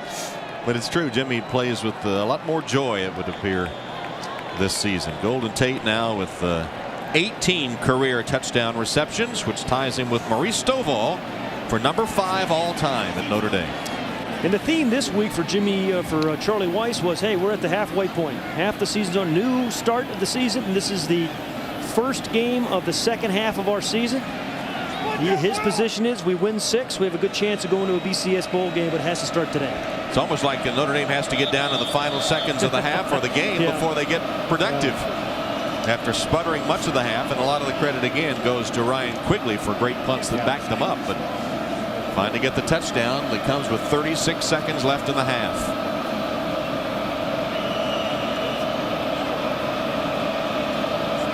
Here's Ruffer to kick off.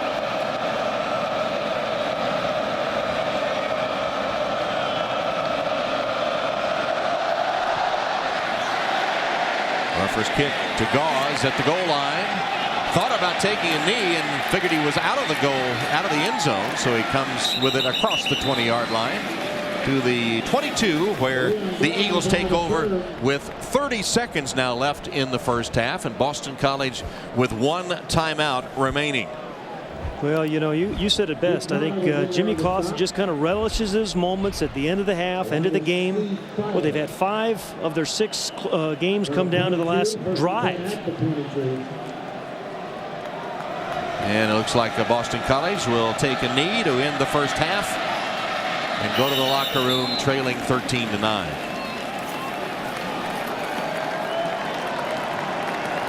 but with possession to open the second half.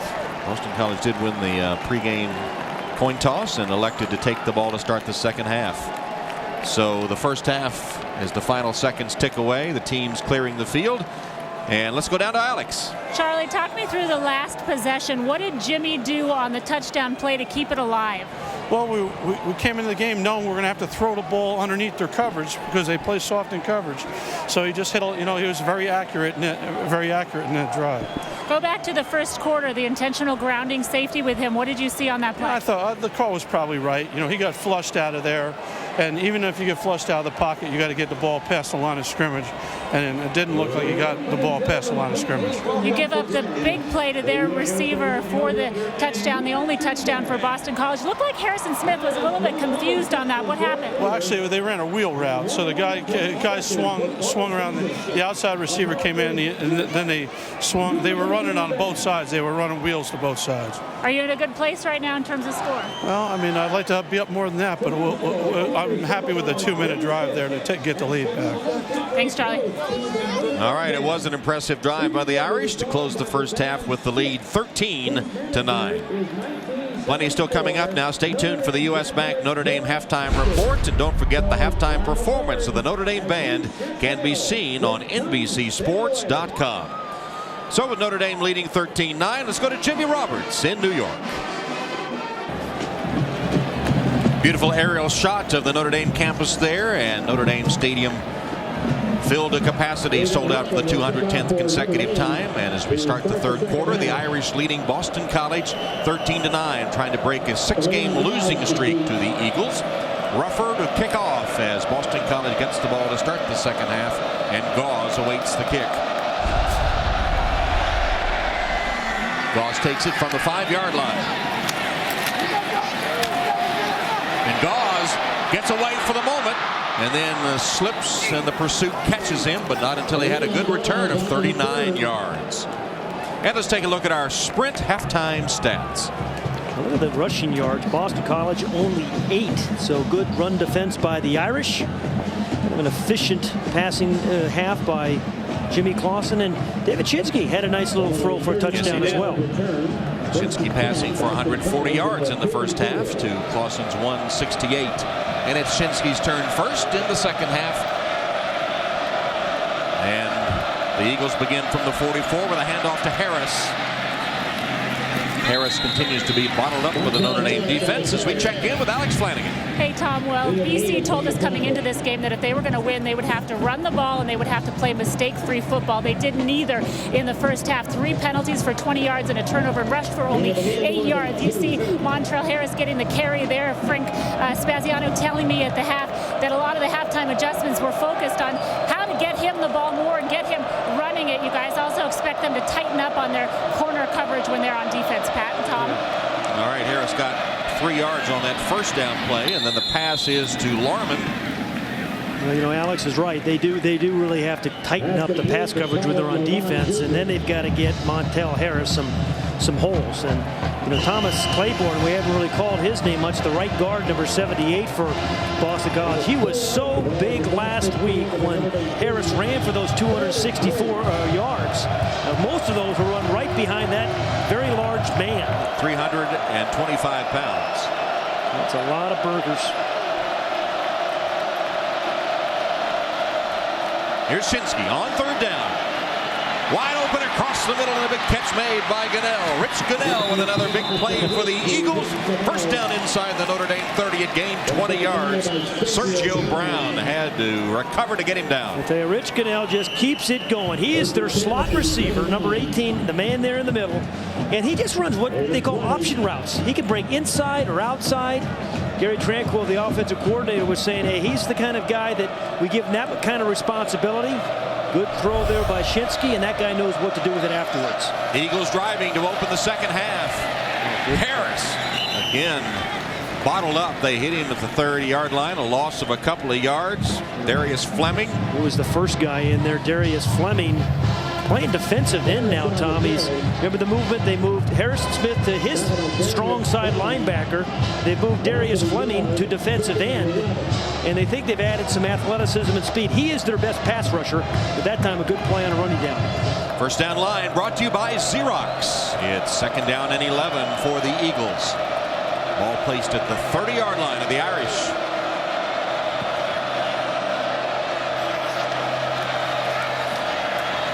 Shinsky, good protection. Again, they work the middle to Gunnell. That's a beautiful throw by Dave Shinsky. The guy who told us this week, you know, he had been here before on this campus, always awed, watched Rudy 24 times. And boy, once again, Gunnell, the inside slot receiver, just guts it right up the middle over Sergio Brown. Again, Harrison Smith getting there late. 28 yards to Gunnell. See the pump fake that Shinsky gave? First and goal at the 2.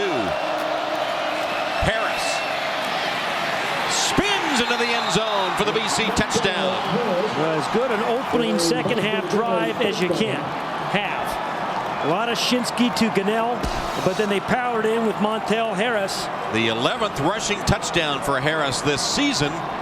And Boston College takes the kickoff to open the second half. Shinsky hitting all 3 of his pass attempts. And they regain the lead. Well, this is a well-coached Eagle team. Papanavicius, the extra point attempt. God bless you. And the point after is good. Impressive drive. Harris with a payoff from 2 yards away. And the Eagles have gone back on top 16-13 thanks to this 2-yard dance by Montel Harris.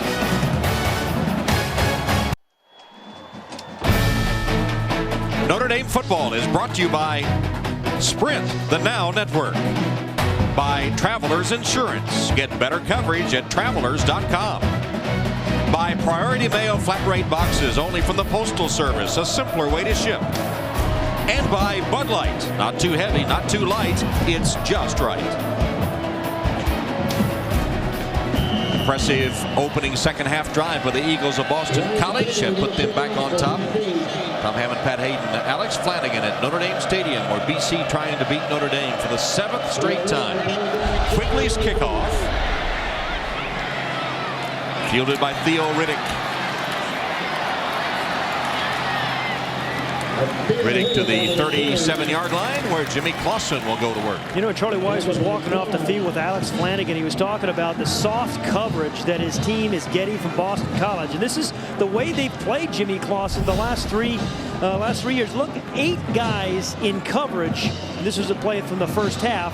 And it forces Jimmy to kind of hang on to the ball, Last week he was getting sacked. This week he just kind of dumps it for about a 7-yard gain. But that's why you're not seeing the big plays down the field that you ordinarily see out of the Irish.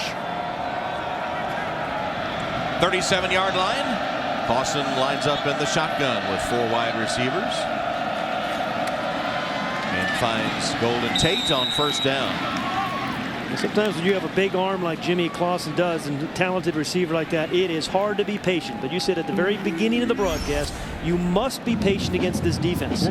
There's another example as they throw underneath to Tate and pick up a pretty good chunk on first down of 5 yards. Second down and 5. You just can't go for the home run on every play.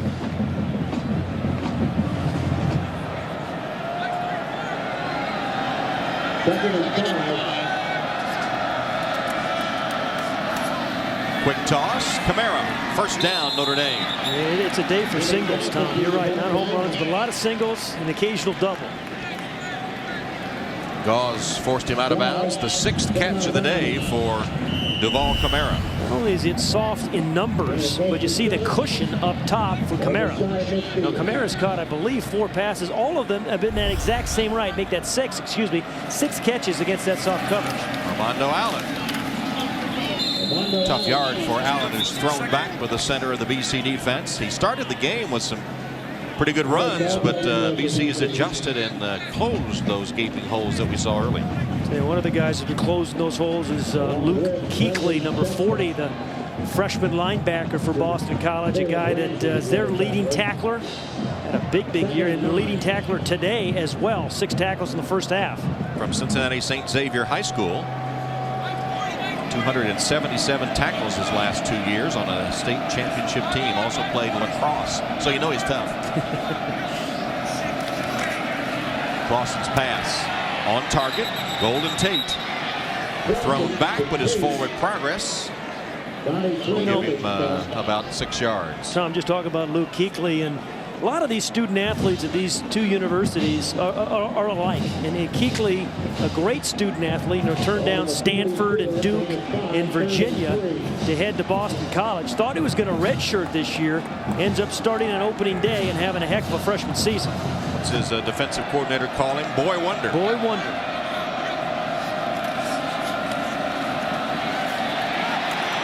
Clausen with a scramble, trying to cut off the block. That's a stop short of the first down by Kuechly. So bring up a 4th and 2 for Charlie. In years past, he would always throw it on this down, but he says to us that he can run the ball, feels comfortable running the ball on 4th and 2 this year. Also went over to the sideline to get the play call. They will go for it on 4th down and 2. From the BC 42-yard line, 4th down and 2.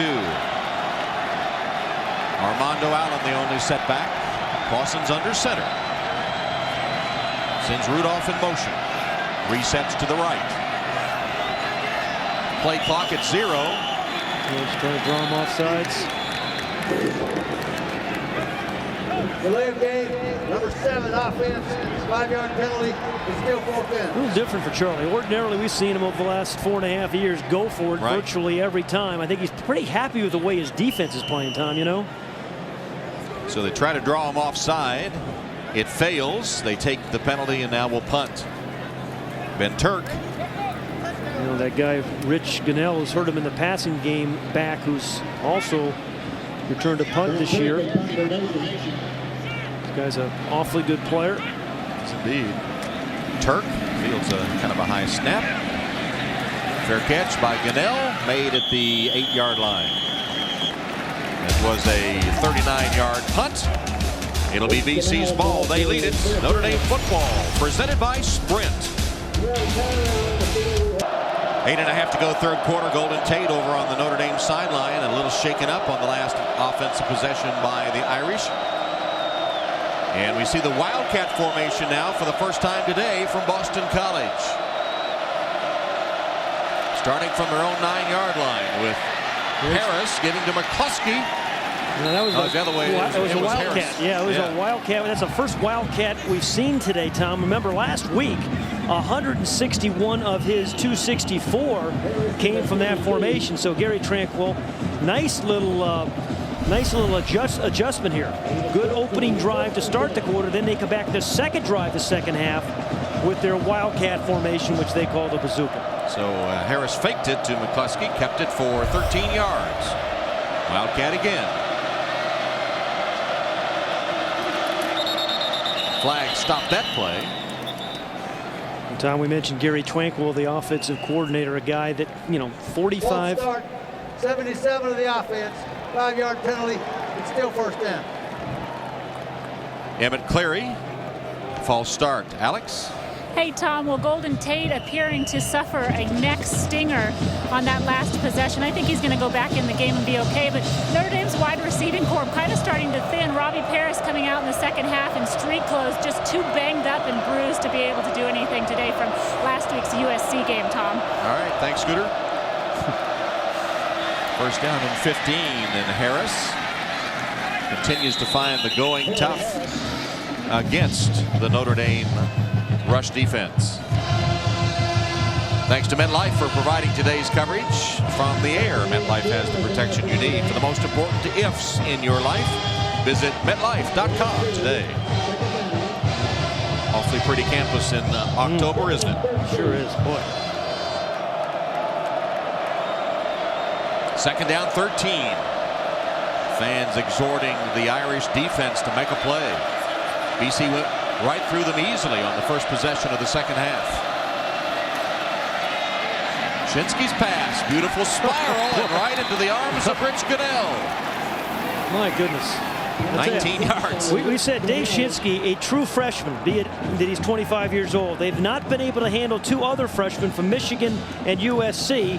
And this guy, Gunnell, number 18, is in the slot again. Just a little corner route this time against Slaughter, number 26. That's a pretty good throw because there wasn't a lot of room. He's got to get 1 foot down. Left foot is in, and that is a catch. Play action fake. Shinsky on a first down pass. Behind his intended receiver, Gunnell, and incomplete. Kyle McCarthy running with Gunnell, but the pass from Shinsky off target. He hadn't had many of those today, though. Well, the former shaky start, but yeah. We talked about him being a 7-year baseball player in the minor leagues. And there you see him. 4th round pick of the Twins in 2003. Finished his career this year with the AA New Hampshire Fisher Cats.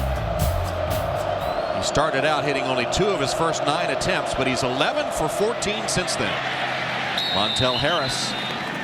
He's telling us this week, Shinsky this is not his first time in the stadium. He was here playing a minor league baseball game in South Bend, not on the campus, but took the time to come over and walk around the campus with some of his teammates, and he was just awed by it. Said he was in awe. And here he is leading in the 3rd quarter at Notre Dame Stadium in his first appearance here.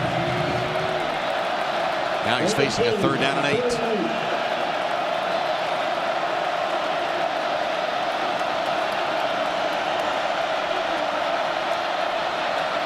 Shinsky pumped once. Reloads. Downfield. Caught by Gunnell. Well, I'm so used to saying Gunnell. It wasn't him. It was Larman. But it went for 31 yards. Same result. And again, remember, it's got to be disappointing for John Tenuta because they changed up their defense to prevent big passing plays, which they've given up a lot this year. Nice little shake and bake there by Larman, but pretty good coverage. Just a good throw by Shinsky. That was right. But Bland's got to be a little bit more, aggressive when the ball's in the air.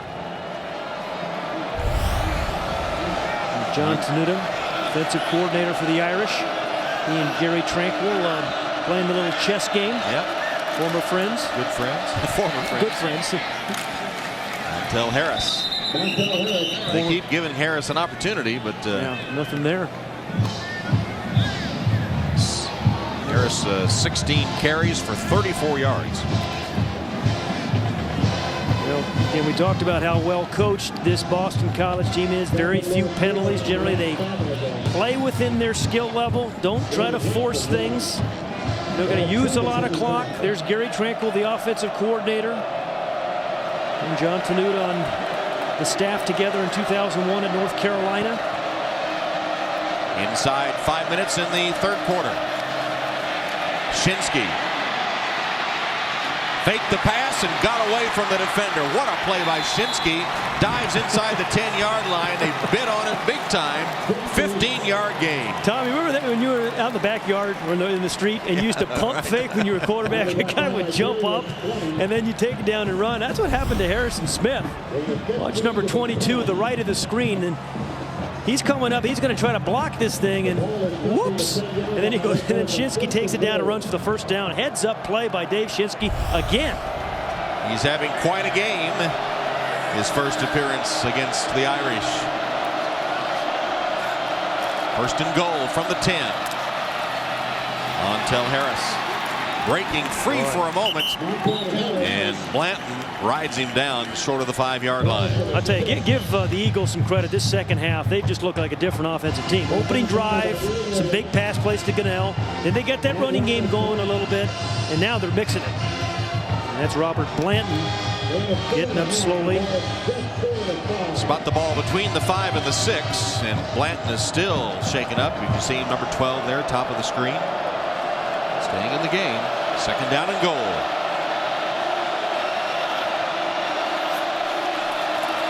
Harris fumbled the football. Fumbled the ball.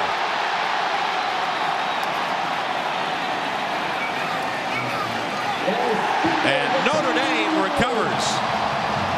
Just unbelievable. Montel Harris, who's been so good protecting the football in his year and a half, at Boston College with 2 lost fumbles today.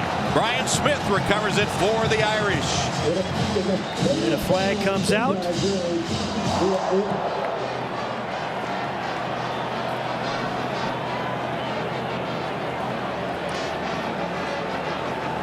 After the recovery, the left game, 58 of Notre Dame moved the ball half the distance to the goal. It's first down and 10 to go this way. Take a look at the fumble, and Brian Smith can't believe it. I'm not sure of the call. I'm not sure what it is either. Here he comes through in a tackle there by Sergio Brown. You couldn't see the ball pop out, Tom, but it was Sergio Brown, number 31, was the one. And they're going to review this play.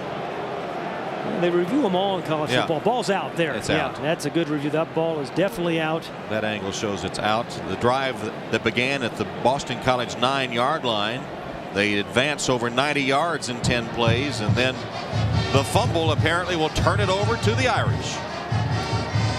Not sure where the penalty on Brian Smith comes. But twice they forced Harris to fumble. Then we said it came into the game with 356 touches without a fumble, 2 of them today. It's amazing. All right, the Irish take over when we come back to Notre Dame Stadium. Very uncharacteristic 2 fumbles by Montel Harris today, and that blunts what appeared to be a Boston College scoring drive and gives Notre Dame the ball at the 3-yard line.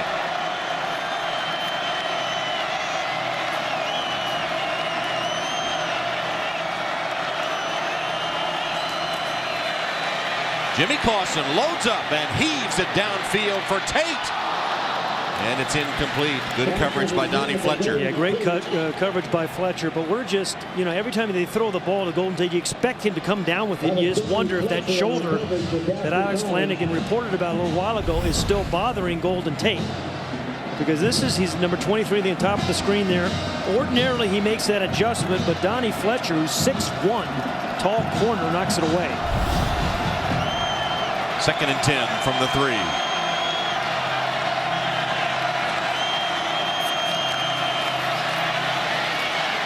Armando Allen. Nice little run. Yeah, tough running. Yeah, looked like he was going to get about 2 yards. Shook several would-be BC tacklers. And finally, Marcellus Bowman had to come from the safety spot to make the play. Well, real important down right now for the Irish. Down by 3 points. Maybe still having that funk from that close loss to USC last week. And if they don't get a first, boy, Boston College is going to get good field position.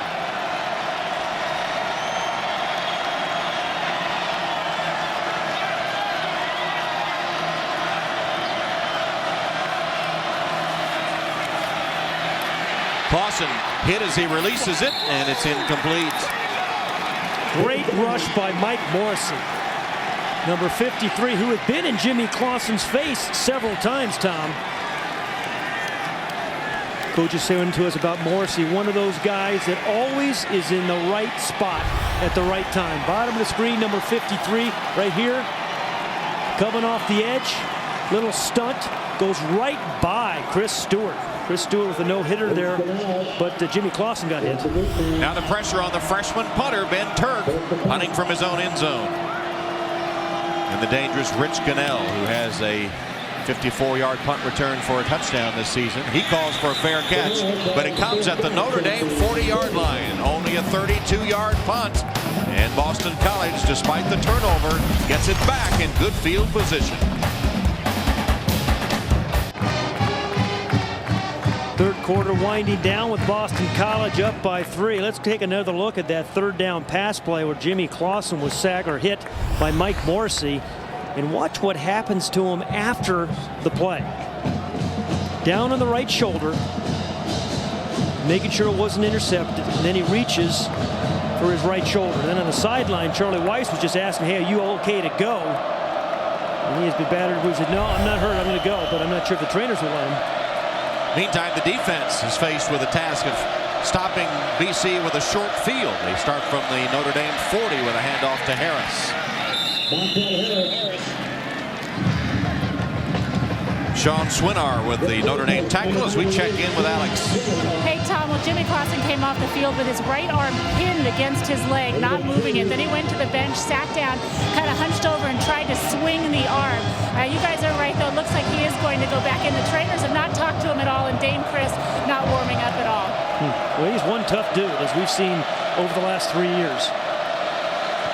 Second down and 8. Shinsky down the field. That one a little bit underthrown to Gunnell. Yeah, Gunnell actually was shielded from the ball by Blanton too. Blanton had the inside position. Yeah, but he throws a little bit longer inside, over the top. Maybe it gets there, right? And Robert Blanton, a little stop and go. Had him there for a moment. Good recovery actually by Blanton to get back. Boston College really struggled on third downs on the road. Today they've converted 6 of 9 on third down. They've made their last 5. And the average has been from 8 yards away. This one is 3rd and 8.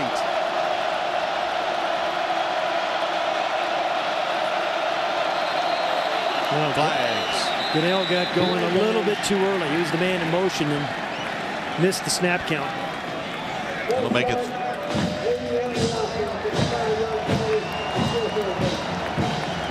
It's going to make it 3rd down and 13. Trying to stretch it out. The same kind of play. Remember, Sam Bradford got knocked down on that right shoulder early in the year. Same kind of play where he was hit.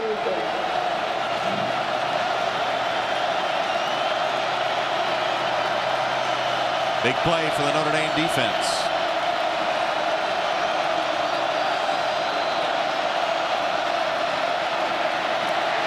Shinsky just threw it up for grabs and it's intercepted. Kyle McCarthy.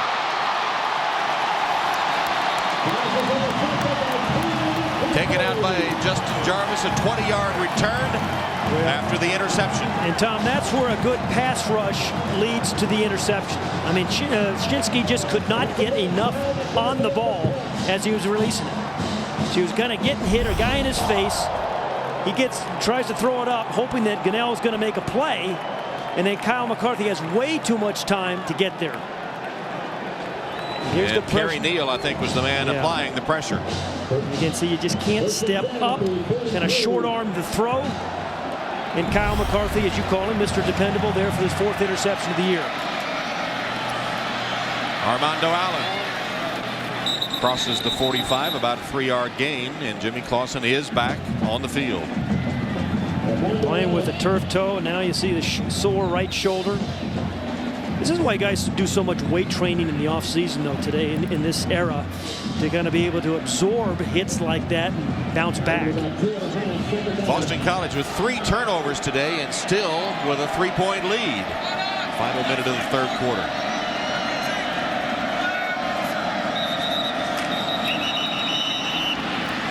Again. False start against the Irish, apparently. False start. 72 of the offense. 5-yard penalty. Still 2nd down. Paul Duncan. Uncharacteristically, that's the 7th penalty against the Irish today. Is that a sign that maybe a little emotionally not ready to play, not sharp after that tough loss to USC? Well, either that, and Paul Duncan had a rough game against Everson Griffin from USC last week, or that, you got a pretty good pass rush today already, and you're worried about that, and you want to get out of your stands too quickly. For whatever reason, the Irish have been sluggish. 40 seconds and counting. 3rd quarter. Now it's 2nd down and 12. Clausen's arm looked pretty good on that one as he hits Duval Kamara. Kamara out of bounds a couple of yards short of the first, forced out by Mike Morrissey. The 7th catch for Kamara. Again, I think they've all been of that exact same variety. Just soft coverage. The corner's off 8, 10, 12 yards. They just throw it out to him and force him to tackle him. 3rd down and 1. A long one. Allen tries to get it, and he does, and then some. Good push by the offensive line that time, and Allen follows them for the 1st down in what could be the final play of the 3rd quarter. Clock stops on the 1st down, and then we'll restart. And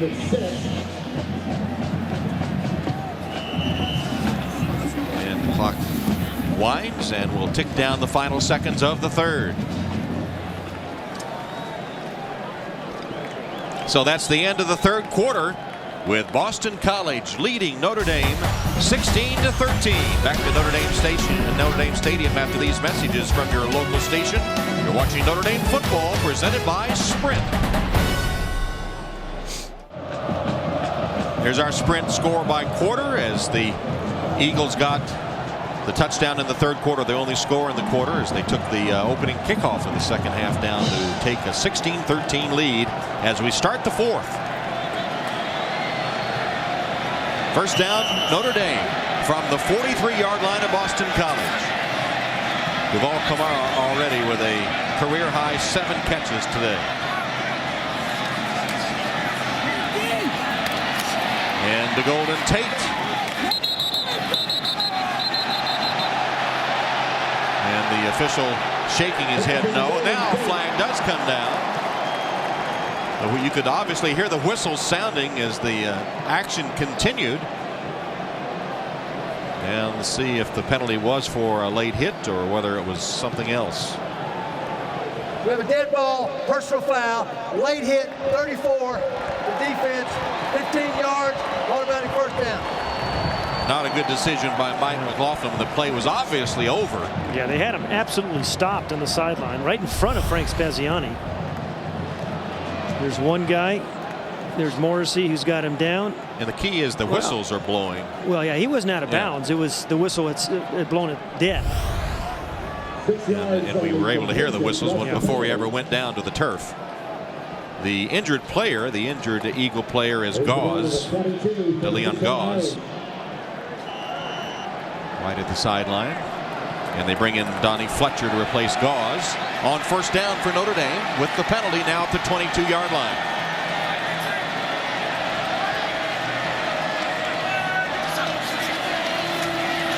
Armando Allen can't get outside and swamped by the white jerseys back at the line of scrimmage.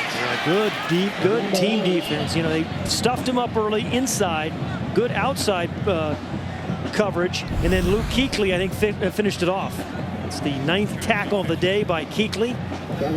McLaughlin, and then Kuechly finishes it off. Good linebacking play by the Eagles today. Morrissey, McLaughlin, and Kuechly. Second down and 11 after a loss of 1 by Allen.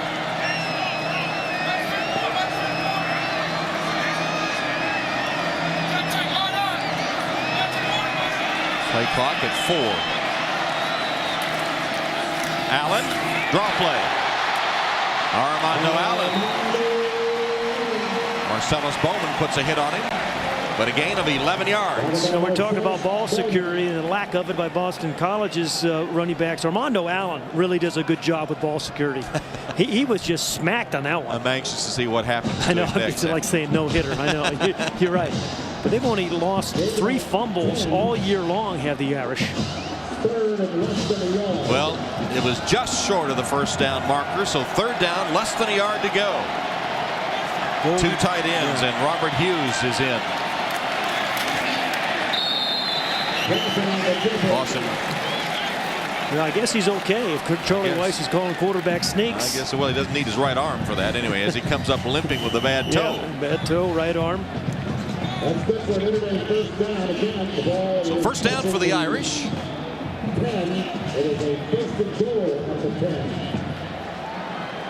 And the ball resting right on the 10-yard line. So first and goal from the 10-yard line.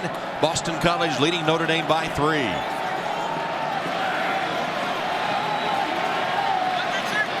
Shotgun.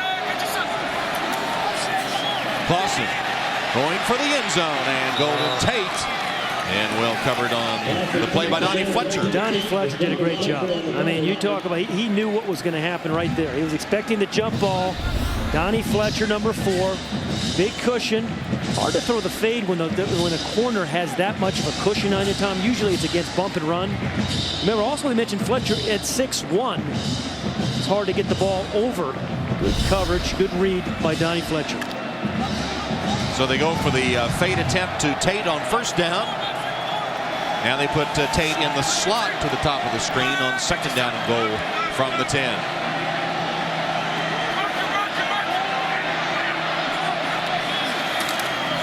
Right to Tate. Golden Tate. Upended hard at the 5-yard line, just inside the 5. Remember, he's been hurting a little bit. Well, that's a good tackle. I think it was Bowman, Marcellus Bowman, who made that tackle. 10th catch for Golden Tate. That's a new career high for him. And, you know, this looked promising when they got it. Looked like it was going to be maybe a touchdown. Runs through the tackle of the linebacker McLaughlin, but Marcellus Bowman, their fiercest tackler, was there. Now 3rd down and goal from the 4-yard line. Burgers in the backfield with Hughes. Fake it to Hughes. Clausen still with the ball. Looking. Scrambling. Jimmy Clausen jumps. Didn't get in. Well, you talk about that's great coverage. Again, if Jimmy Clausen can't find anybody with about 5 or 6 seconds there, you know you have some pretty good coverage. It's going to bring 4th down. Kyle Rudolph, number 9, left part of the screen on a little check down. No, he was open. But again, Clausen scrambling the other way and looked like Roger Rollins had fallen back to cover him. 4th down and goal from the 1-yard line, and Notre Dame's going to go for it.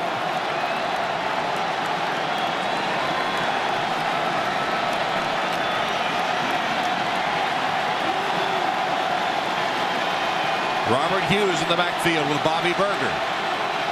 And timeout taken by Jimmy Clausen.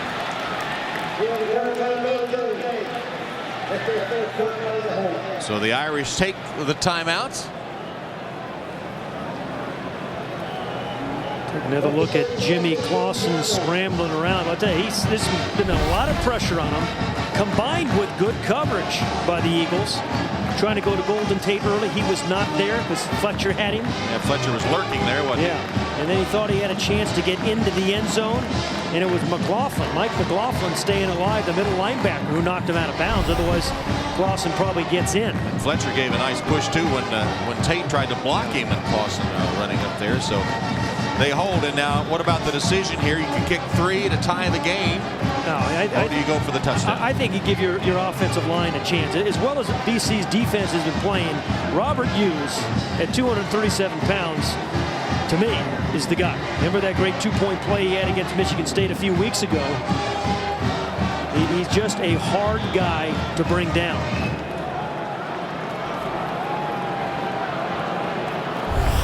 Give a look at the run by Clausen.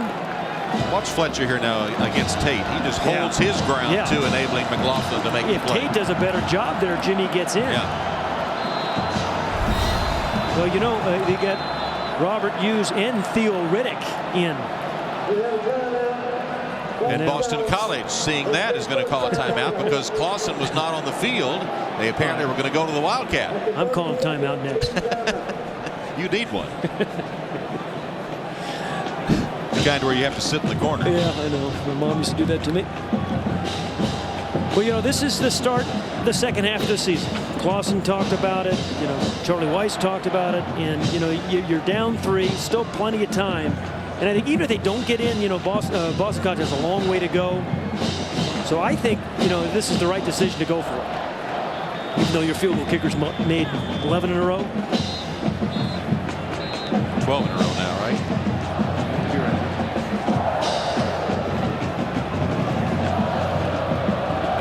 Clausen remains on the sideline on 4th down and goal from the 1-yard line. Usually when they have the Wildcat, we see Armando Allen. Well, remember he threw it once. No, this is going to be Hughes. But it's Hughes this time to take the direct snap, one would assume. So Hughes in the Wildcat. 4th and goal at the 1. Fakes the handoff. Hughes pounding. No signal yet. Did not make it. Did not make it. Goal line stand by Boston College. Great goal line stand by BC. And Mike McLaughlin, the middle linebacker, right in the middle of that, putting the thump on Robert Hughes. I still like to call, but it took a great defensive play by Bowman and McLaughlin to put the stop on Hughes. He kind of limps off the field. Yeah, he's a little woozy as he comes to the sideline. Here's why. Look at this goal line stand by the Eagles. Hughes lowers his head, pounds ahead, and cannot get in. Still a 3-point game.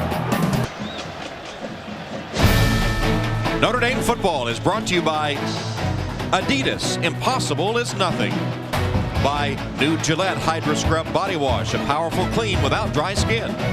By ADT Security Services, always there. And by Xerox, ready for real business. After the goal line stand, Boston College takes over at its own 1-yard line, leading by 3 in the fourth quarter with 11-19. Eagles bidding for their 7th straight win over Notre Dame.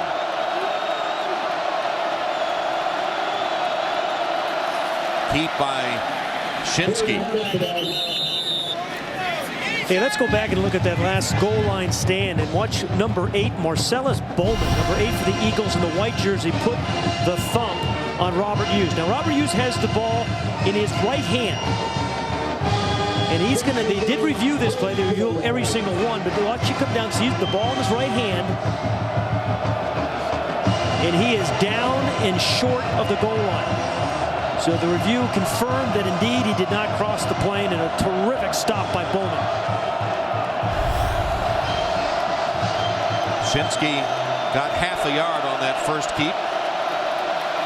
And to Harris. He's hit and dropped short of the 5-yard line. Well, this is a play I'd like to see them, a quarterback actually roll out, because I don't think you're going to pick up 9 yards right now just kind of thumping it up the middle. And you're going to give Notre Dame too good a field position. Injured offensive lineman for the Eagles. Offensive line, again, a quality offensive line, as they always seem to produce. Is that Lapham? 66, yeah.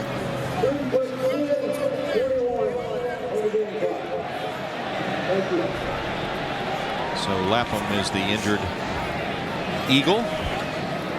As I said, you know, Shinsky growing as a quarterback, his 5th start after 7 years of playing baseball. And as I said, I'd really like to see him on the move on this play. Shinsky back in his high school football career, went to Mount Carmel, Pennsylvania area high school, was an all-stater there and a 4-year starter. And 400 completions for over 6,300 yards on a state AA championship team. Here's your quarterback comparison today, brought to you by Sprint. Yeah, look at that. You know, it's 245 yards. As you said, off to a slow start, but been pretty strong after that. And he's really, you know, he struggled in their 2 road games against Clemson and Virginia Tech. To be perfectly honest, he was awful, but he has played very, very well today. Has outplayed the Heisman candidate Jimmy Clausen, and has his team in front, although facing a perilous 3rd down here, very deep in his own territory. 25 years old. His teammates and coaches call him Uncle Dave.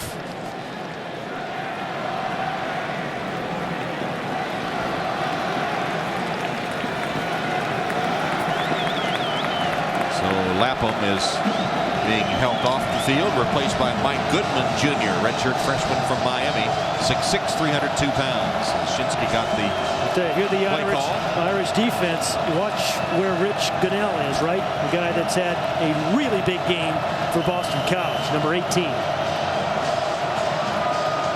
3-yard line, 3rd down and 8.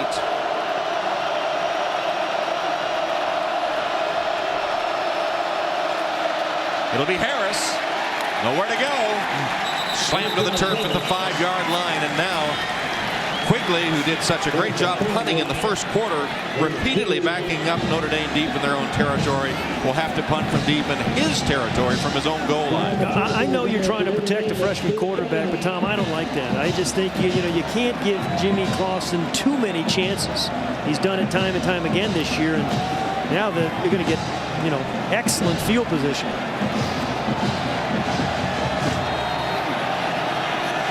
Ryan Quigley will punt to Golden Tate. Takes off, and Tate has to backpedal to field it over his shoulder, and nowhere to go now. Trying to get to the outside, makes a cut up. Nice move there. Still not down as he tries to reverse his field and is caught around the ankle at the 48-yard line by Marcellus Bowman. 50-yard punt, 7 yards on the return. Notre Dame's ball down 3.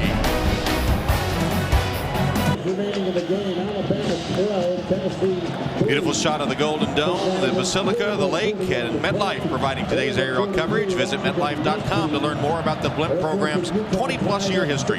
MetLife guarantees for the if in life. Sun finally broke through here in the second half over Notre Dame Stadium as the Irish take over their first time to start a drive in BC territory today. Handoff Armando Allen. Allen with a burst up the middle, carrying tacklers with him. And right at the first down marker, Kuechly riding him down about a foot short of the first down. Good lunge blocking by the offensive lineman, Eric Olson, Robinson, and Stewart inside. Eric Olson doing a great job on the nose tackle, Ramsey. And then just Allen just keeps it churning. Give him the call again, and he has the first down.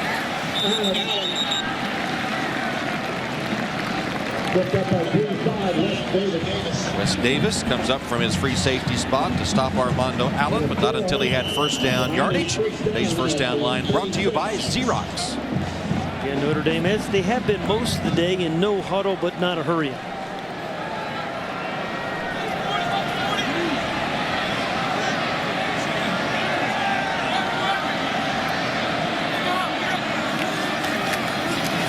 Clausen's pass over the outstretched arms of a defender to Golden Tate. Tate with a cutback for the touchdown.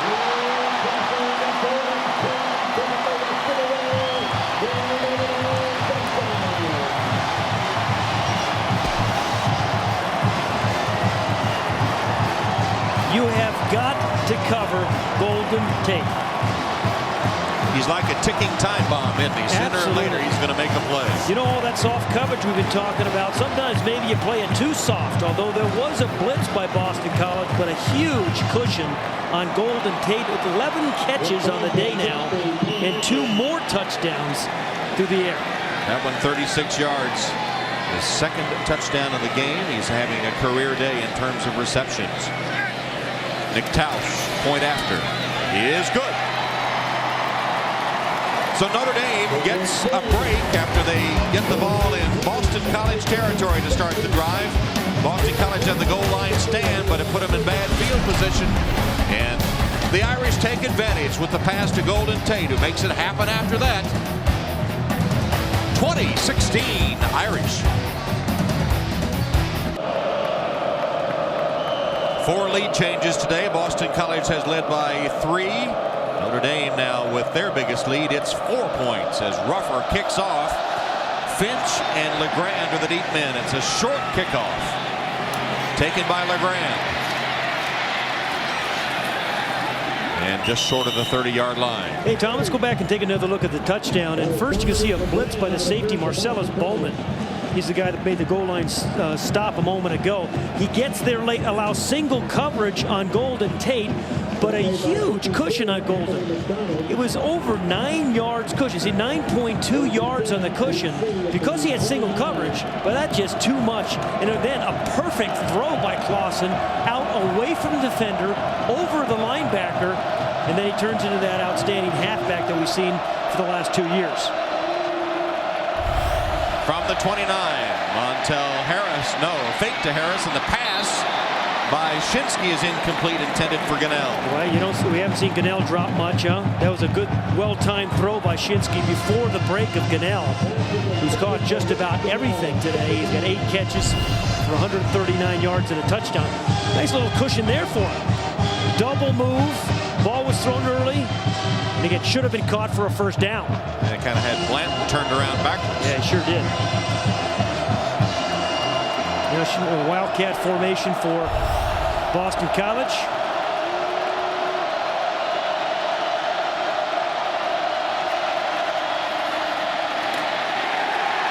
Nothing doing for Harris again.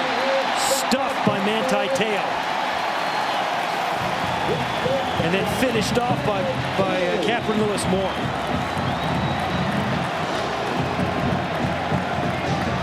Live at the top of the screen is Manti Te'o, the guy that really kind of blitzed and then put the initial hit on Harris that led to the stop and the loss. Don't you get the idea that John Tenuta said to his players, this guy got 264 yards last week. I think that's the first thing he said to him when they talked about Boston College. We're not going to let him do it today, and he hasn't. 22 carries for 38 yards and a couple of fumbles. Shinsky behind the receiver, Gunnell, and incomplete. Well, he had Gunnell open on a crossing route that may have run for the first down, even though it was third and long. Just behind Gunnell. Gunnell dropped it on first down, and on third down, Shinsky throws it behind him. 18 on the right of the screen. Crossing route. He catches that. He runs away from the linebacker and up the sideline. Quickly to punt.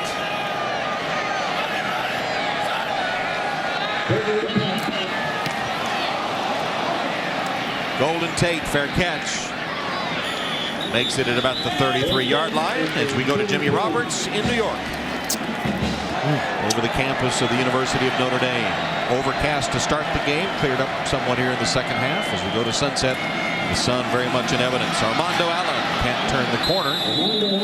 Well, the BC defense is going to have to make a stop here. And for Notre Dame, this is the down goes Armando Allen. Boy, a lot of Irish guys have been injured today. Both sides, really. Yeah, just one of those typical, huh? Typical Boston College, Notre Dame, Catholic and Catholic matchup. Roderick Rollins, the man that hit Allen hard. Kuechly chasing him. And Rollins has made a couple of nice plays from his corner spot. Fought through a blocker. Oh boy, yeah, left knee. And Hughes, remember, was woozy when he came to the sideline after being stuffed on the goal line stand by the Eagles.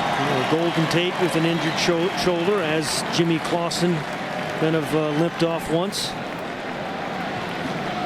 So Jonas Gray will come in at running back now to replace Armando Allen. Running out of running backs and wide receivers. Allen with 19 carries for 96 yards today. That's over 5 yards a pop. Both Duval Camara and Golden Tate have career highs in catches today. 6:45 and counting. It's second down and 10.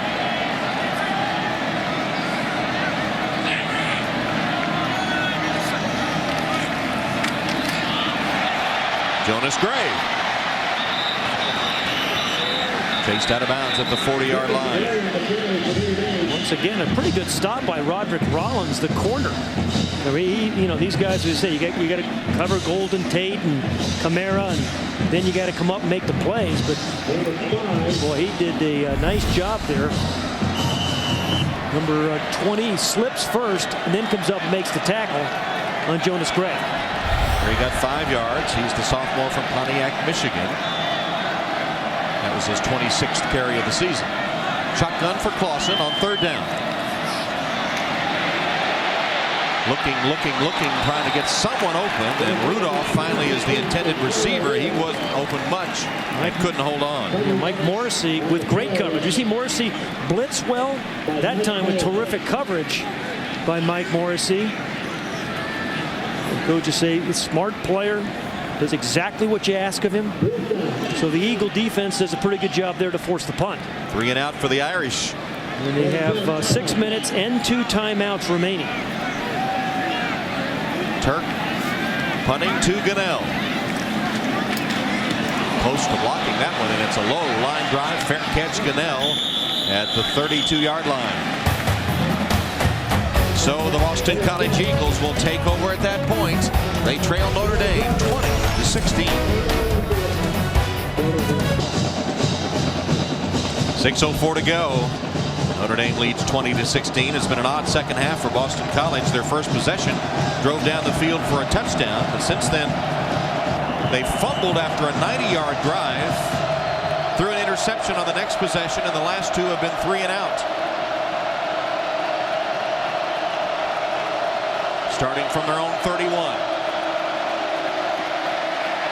Shinsky on an out route, caught. Gunnell.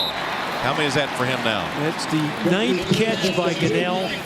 Close to 150 yards, and he's got a touchdown as well. I mean, it was a full-on blitz. John Tenuta did throw a blitz at him, so he was going to get some single coverage, but he runs those option routes too. He lines up in the slot, and he can either break out or inside, kind of depending upon coverage, and Gunnell and Shinsky are reading that option route quite well. And remember, this is a freshman quarterback who hadn't played football in a number of years. 7. Draw play, McCluskey. McCluskey bursts up the middle, and he's inside the 45 of Notre Dame. A 12-yard gain by James McCluskey on the draw play. Yeah, and now Frank Spaziani is in that 4-down zone, Tom, once you cross that 45. And good block there by Cleary and by the tight end, Pantelli. And now I think, if you're Gary Tranquil, the offensive coordinator, hey, thinking 4 downs to get that first down if you need it.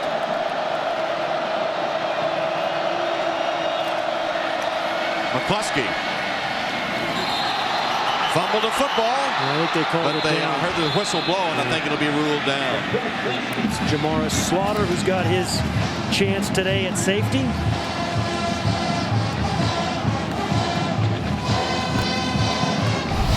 McCluskey, a powerful kind of back. Ball's down, then it comes out. It's not a fumble. Didn't gain a lot, though, only 3 yards. 2nd down and 7. Okay, here's Gunnell again. That guy has just been awesome today. Shinsky looking for him. Almost intercepted. It is on the rebound. McCarthy has his 2nd of the day. Kyle McCarthy on the carry gets his 2nd interception of the game. You know, Dave Shinsky's been kind of forcing it some, taking a lot of chances in that double coverage. Yeah, you love this guy Gunnell, but he was just not there that time. He had Kyle McCarthy and a corner on the route by Gunnell. This corner route that he's run so well. You see Rashawn McNeil, number 8, playing inside, and then over the top comes Kyle McCarthy. Ball was behind him, and McNeil tried to intercept it, couldn't hold on, and then there's McCarthy, Mr. Dependable, with another play for Notre Dame. So the Irish take over. 2 interceptions the last 5 attempts now for Shinsky as Allen back on the field and wrestled down hard on the play. He was shaken up, remember, the last time. And that's Kuechly. It's 12 tackles by Luke Kuechly. He's something, isn't he? Yeah, he is. See, he has horn-rimmed glasses. He looks like he just came out of the chemistry lab, but Superman once he puts the uniform on. Less than 4 minutes.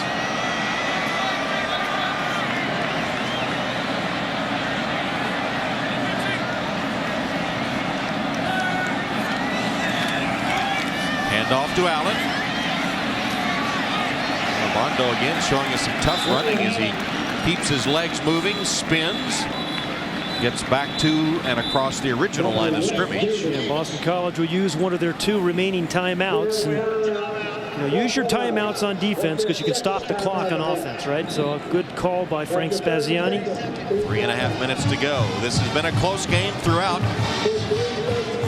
4 lead changes in the game. Biggest lead for Boston College was 3. Notre Dame enjoying its biggest of the game now, a 4-point advantage. And with 3:33, Notre Dame involved in another close one. Boston College bidding to beat Notre Dame for the 7th straight time. Charlie Weiss was saying we need to take the next step for the remainder of the season, and we need to stop these strings. They were unable to stop the string of USC a week ago in a close one. Now hoping to stop the 6 straight wins by the Eagles. And as you mentioned, Tom, these games have really been tight. And in tight games, what you want is a superior quarterback who's committed who's got conviction, and Jimmy Clausen's played well in these tight games. Hasn't won them all, but he's played well enough to win them all.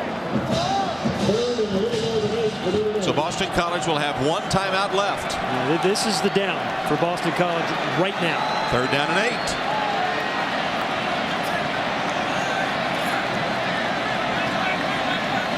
Four-man rush with soft coverage again by Boston College. Clausen. Pass is intercepted. Kuechly, I think. Kuechly intercepts it. Only the 3rd interception of the season by Jimmy Clausen, and it couldn't have come at a worse time. They'll review it to see if he didn't catch it off the turf. And Jimmy Clausen say, don't stop. Boy wonder. Ball got tipped a little bit. No, that touched the ground. Yeah, that is not an interception. That will be an incompletion after they look at it in review. Yeah, they'll review that, turn it around. It's not an interception, and punt the ball away. So the play is under review, and we believe it will be reversed. Has to be. Ball was tipped. Ball was tipped, I think, early, and maybe that's why the ball didn't get out to an open Kyle Rudolph. Never got there, did it? And lost its momentum with the tip of the ball on the turf. No interception. Still a good defensive play by the Eagles. They're going to get another chance with, lots of time left and a one timeout remaining. It's got to be overturned.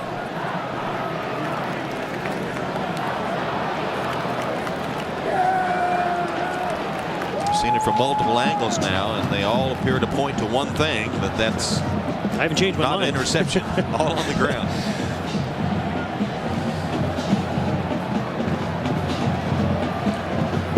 Well, if it is overturned as we expect, we'll see. After further review, it is determined that the ball hit the ground before it was intercepted. Good job of the officials. Getting it right. Here's Luke. Played great. 12 tackles on the day so far for Kuechly. But now Ben Turk, the freshman, who has not punted well today. And remember, to a guy punting the ball to Gunnell, who's been hot as a receiver, and as you mentioned, has returned a punt this year for a touchdown. So the freshman Turk, and they need him to unleash one here if he can. 33-yard average today, only 33 yards. This one's better. Fair catch, Gunnell. Fans with an oh as it nearly came out of his hands. So it's up to the Notre Dame defense now to make a play and hold the Eagles if they can with 3:22 on the clock as we move to prime time next weekend. Just coincidentally Halloween weekend, by the way. Washington State and Notre Dame from San Antonio. A Notre Dame home game in San Antonio, prime time on NBC next Saturday. 68 yards away, Tom, and as we've said, plenty of time with that one remaining timeout for Boston College, too. Shinsky under pressure, sets up a screen. Harris decked on the play. Great Notre Dame defense by the freshman Manti Te'o. He smelled it out all the way. Well, this is what they're hoping for the next maybe 3 or 4 years from Manti Te'o. A guy that has great foot speed. He's 245 pounds, number 5, right in here. And watch him get there. Read it, smelt it, felt it, got around a blocker, and it caused a 7-yard loss. Second down, long pass, Shinsky way downfield and too far. Intended for his main man. One of them, this was Larman, who has been just as good. I have trouble sometimes telling 18 and 10 apart on these Boston College numbers, but Larman and Gunnell are his 2 primary receivers. And Larman was open. I mean, it would have been a tight squeeze, but he was open. Now, if you're Dave Shinsky, I think 3rd and 17, don't try to get all 17 necessarily, but you have 2 downs to get 17 yards. Get 8, 9, 10, and leave yourself a reasonable 4th down play. Tight game as Boston College tries to win 7 straight over Notre Dame. From the shotgun, freshman quarterback Shinsky too high, incomplete. Pretty good coverage that time too on Larman. It was by Darius Fleming putting the pressure on Shinsky that caused him to throw it high, I think. Well, now you got one shot, 4th and 17. If you're quarterback, you tell your receivers, make sure you get to that first down mark, which means it's going to be he's going to have to hold the ball for a while, Tom. So there should be some pressure on Dave Shinsky, knowing that he needs 17 yards for the first. Here it is, 4th down and 17, 2:36 on the clock.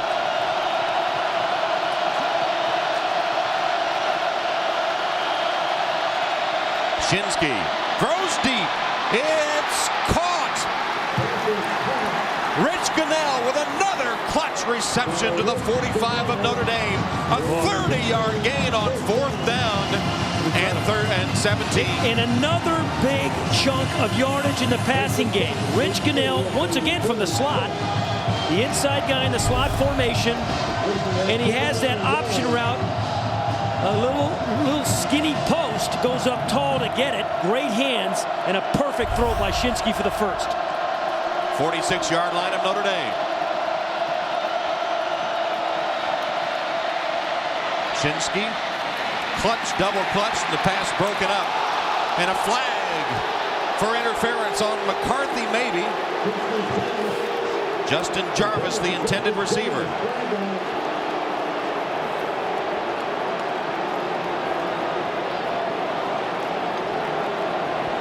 Pass interference, 28, defense, 15 yards, previous spot. You know, a guy who's had 2 interceptions on the day, Kyle McCarthy has, and played awfully well. Yep. Yeah, left hand on the back, that's pass interference, good call.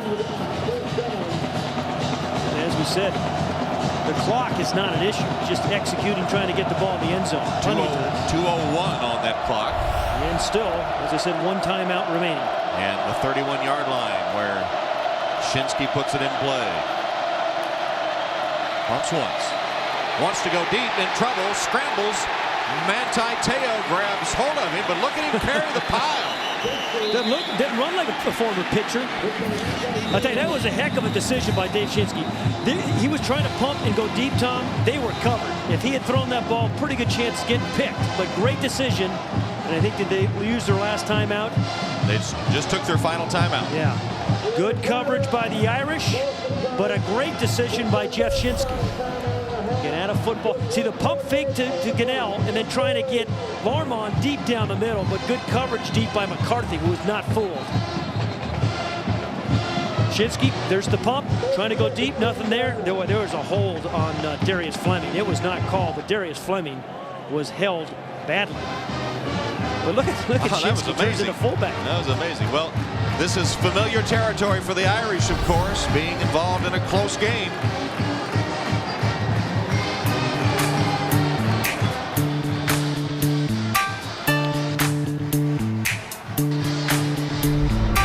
Here are the close games at Michigan. This is the one they lost. And then Michigan State. Kyle McCarthy with the interception to save it. At Purdue, the drive engineered by Jimmy Clausen. Goal line stands, and then in overtime they beat Washington, and then falling 7 points short against USC with a play 1 second from the 4-yard line. A pass that fell incomplete. And here they are again with 1:48 left, leading by 4, but backed up to their own 27-yard line, where Boston College has a 2nd down and 6. You think you might want to pay attention to Rich Gunnell, who has 10 catches, 179 yards. And he's right down here now.